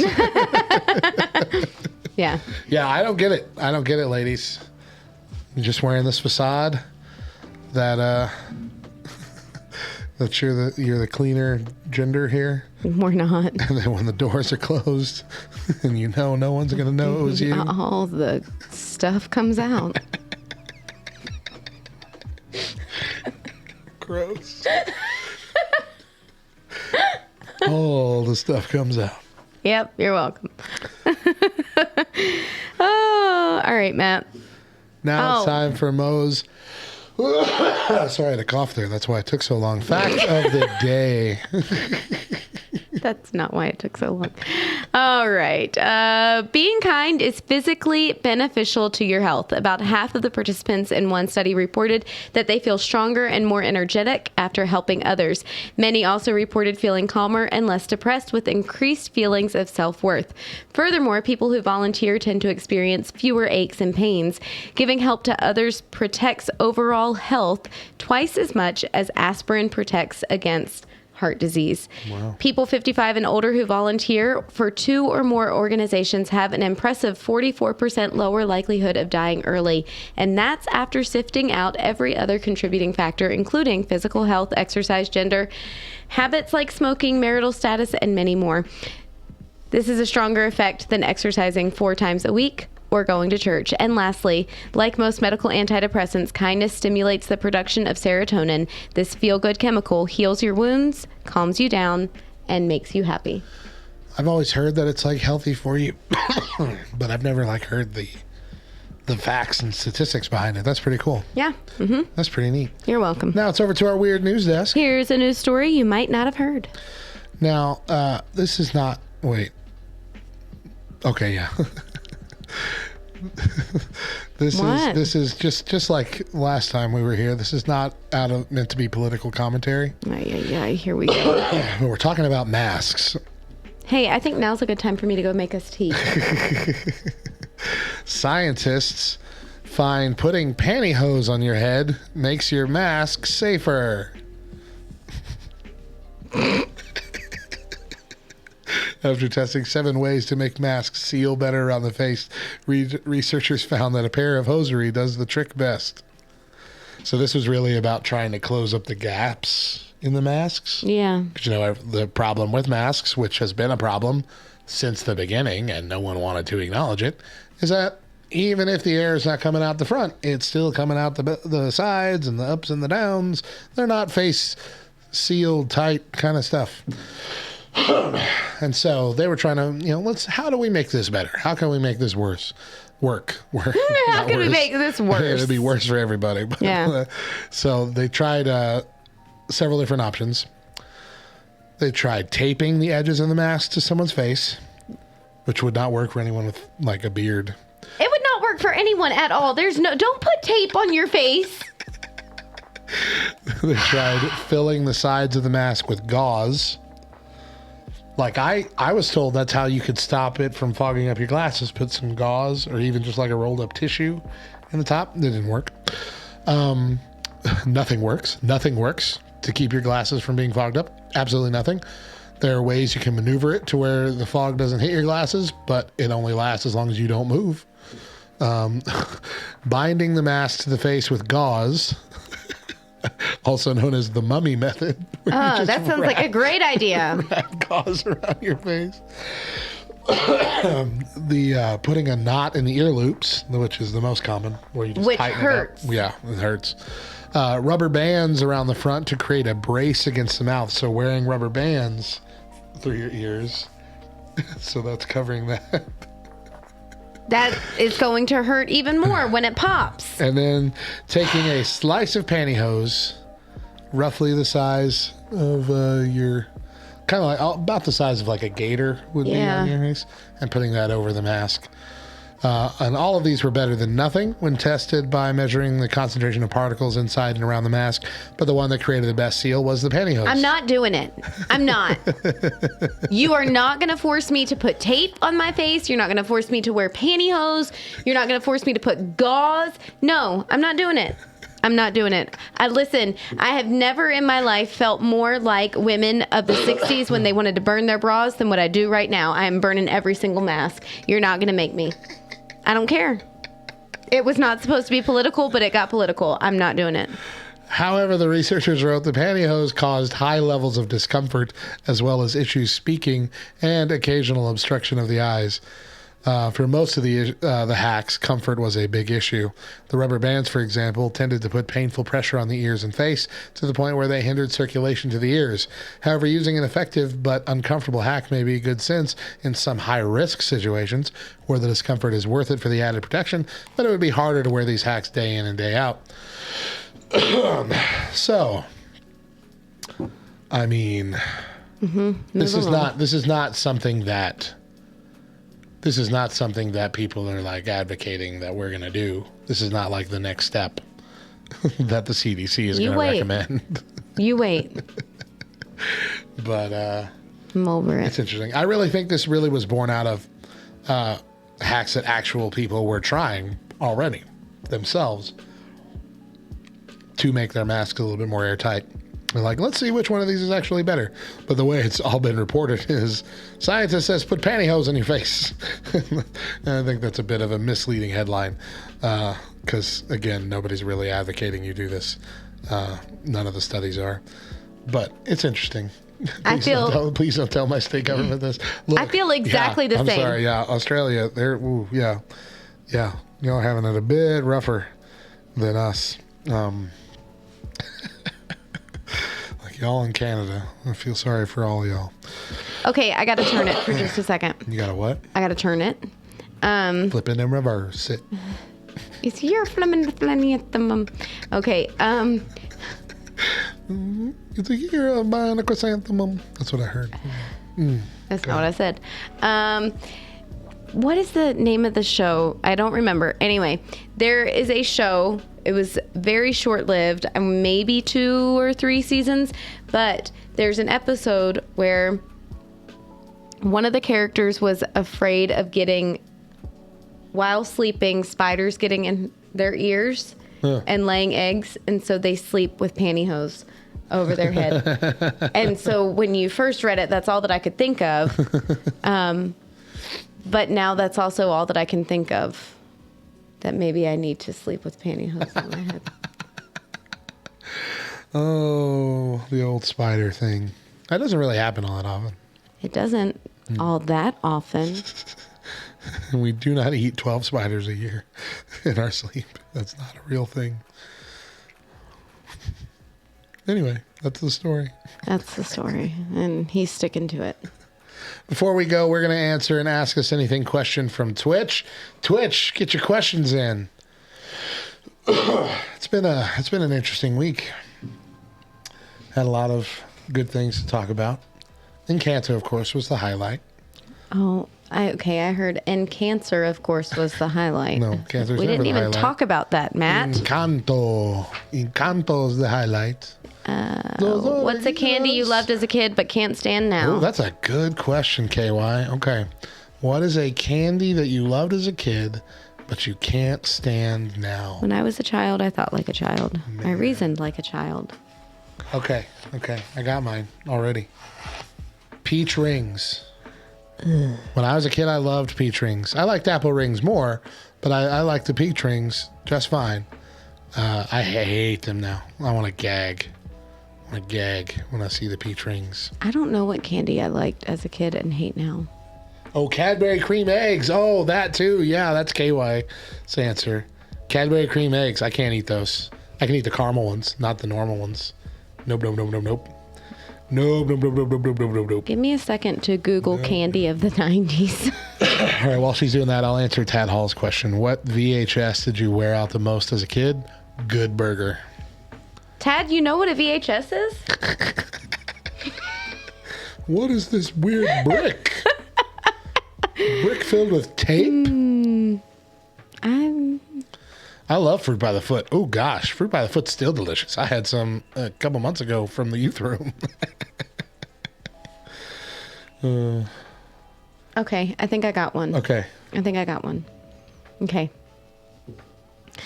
Fern Gully. That was a good one. I think, sadly, and it wasn't just me that wore out this VHS, but Titanic.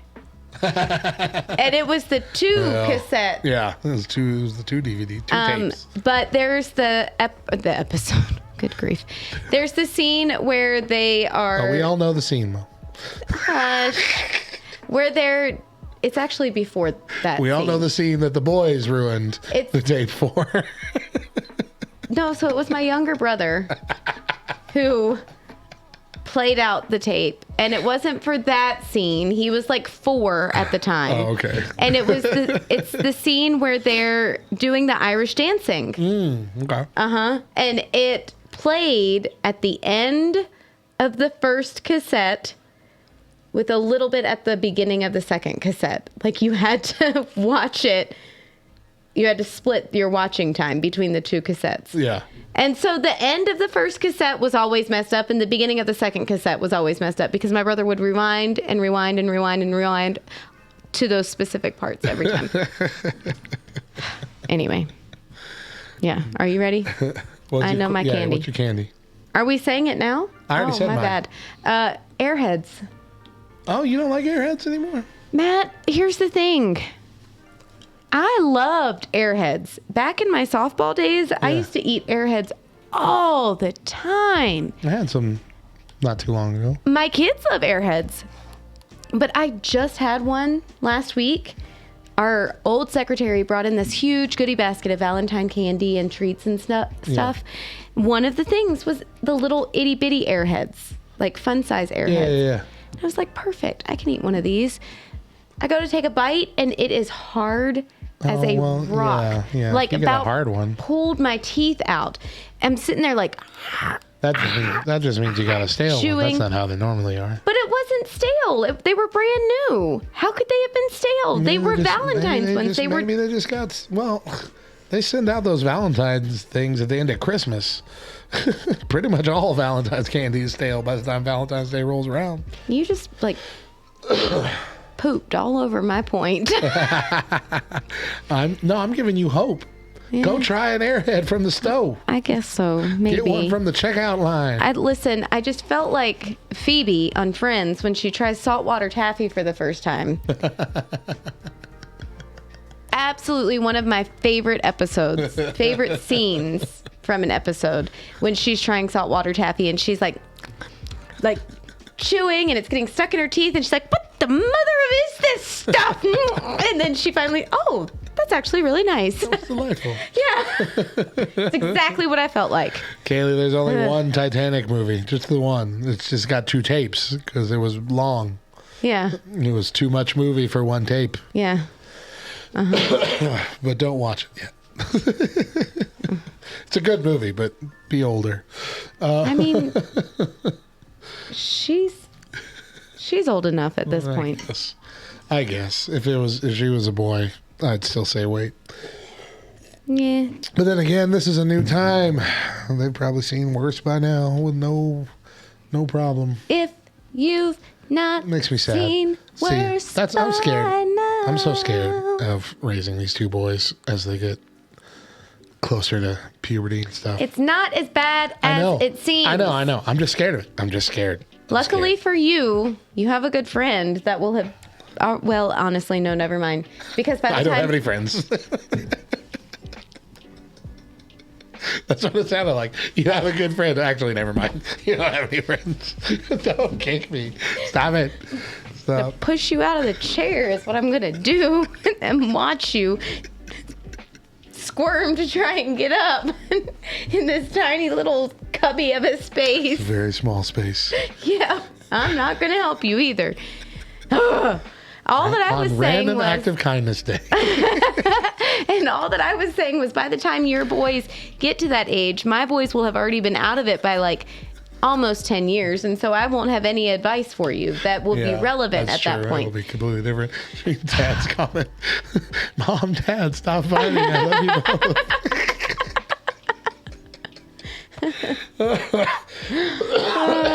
Oh man. You know, it's kind of amusing to me how many different, like, we've been mistaken for husband and wife, father and daughter. Yeah. Like, nobody ever thinks we're just best friends, guys. That's Just it. best friends.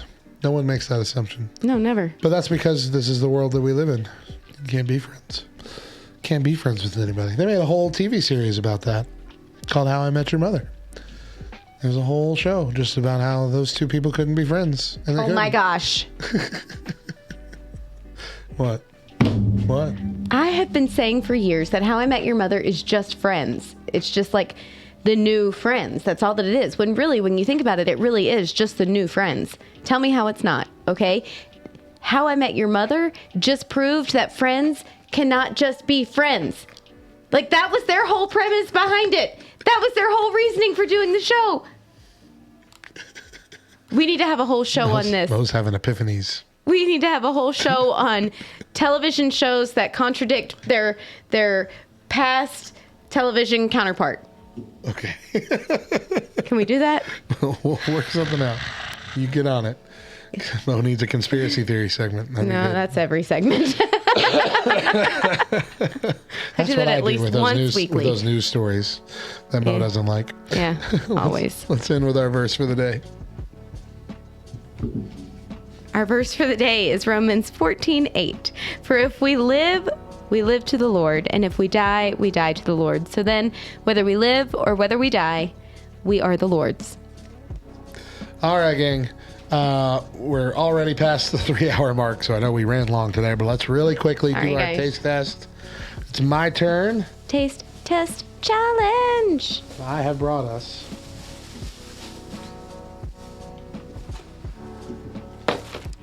Eggo waffle flavored Pop-Tarts. Oh, it's the same on both sides. Frosted maple flavor Pop-Tarts. See those? Are you not excited? Pop-Tarts have been very hit or miss. Yes! Yeah. Exactly. Yeah. So we'll see. We'll see if they're good. I gotta get this cherry cough drop flavor out of my mouth. Tad says not real maple flavor. Okie dokie. Whatever that means. You don't get it? No. I'm so disappointed in you. What? Where is Tad from? Oh. Sorry, I didn't know he was Canadian until he brought it up, so it's not in my brain yet. How have you not known that he's Canadian? Do they look different? Smell different? Have What you do you ever want from me? Have you ever seen or smelled Tad? No, so why would I know he was Canadian? But how would that be your argument that you don't know that he's Canadian? I had no idea he was Canadian because it's never come up in my He's talked discussion about with him. it. I don't recall that happening. What do you want from me? Leave me alone. You're being a bully. You cannot just throw that word around. Good night, Threy. Love you. Good night, Threy. All right. This looks like eggs. This smells awful. This looks like eggs, doesn't it? Or like mustard. It's mustard and mayonnaise. Ugh. There we go. If you had to guess, what flavor Pop-Tart is this? So Kaylee says they're nasty. So this is going to be interesting. The crust looks different. It looks yellower. It's because of the maple. That's not real maple. Is maple yellow? We're going to eat from the middle. Are you seriously going to make me eat from the middle? That's the worst way to start Okay, with this Pop-Tart. just smells like Pop-Tart crust to me. I don't smell any like flavor. Doesn't it just smell like biscuit dough or something? That's all I'm smelling. It smells like syrup, but not good Does it? syrup. Well, maybe It smells like maybe a little. It smells like a McGriddle. Oh, okay. Yeah, maybe a little. All right, let's give it a go.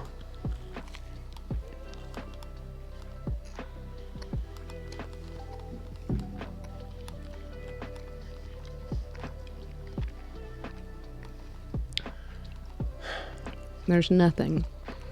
You know what it kind of tastes like? A pretzel. That's blasphemous. You taste pretzel? Nope. I totally taste pretzels. I taste nothing. It's even kind of salty.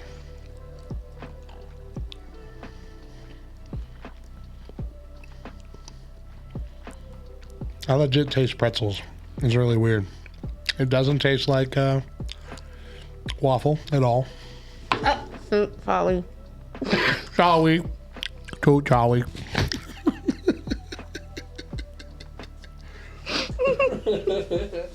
Shall we, everybody?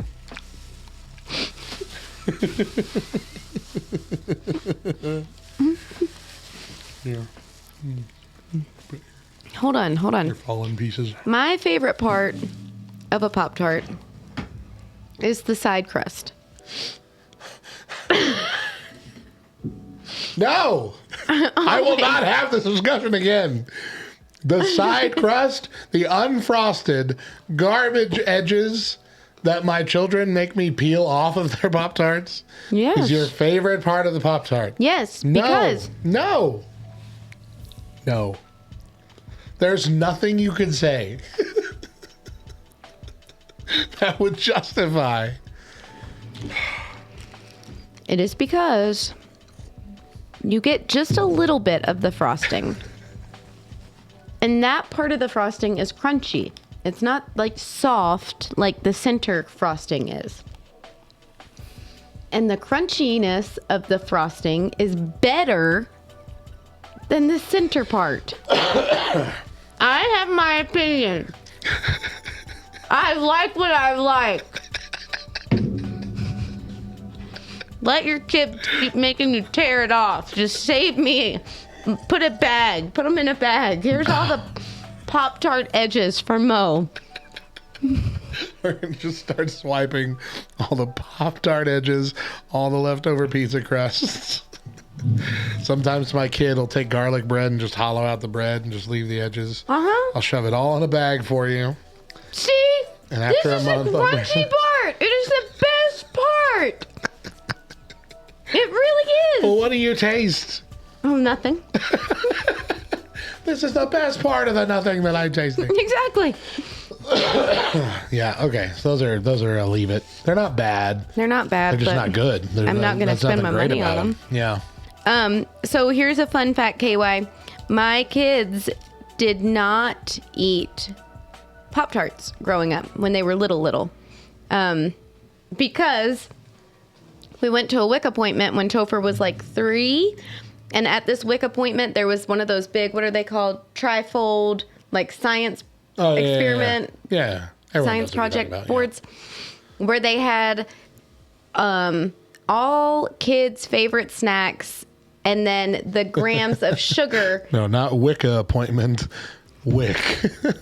Wellness in children or something. Is what Women's Infant Children. That's what it is. A WIC appointment where they gave me exactly free milk and cheese and cereal.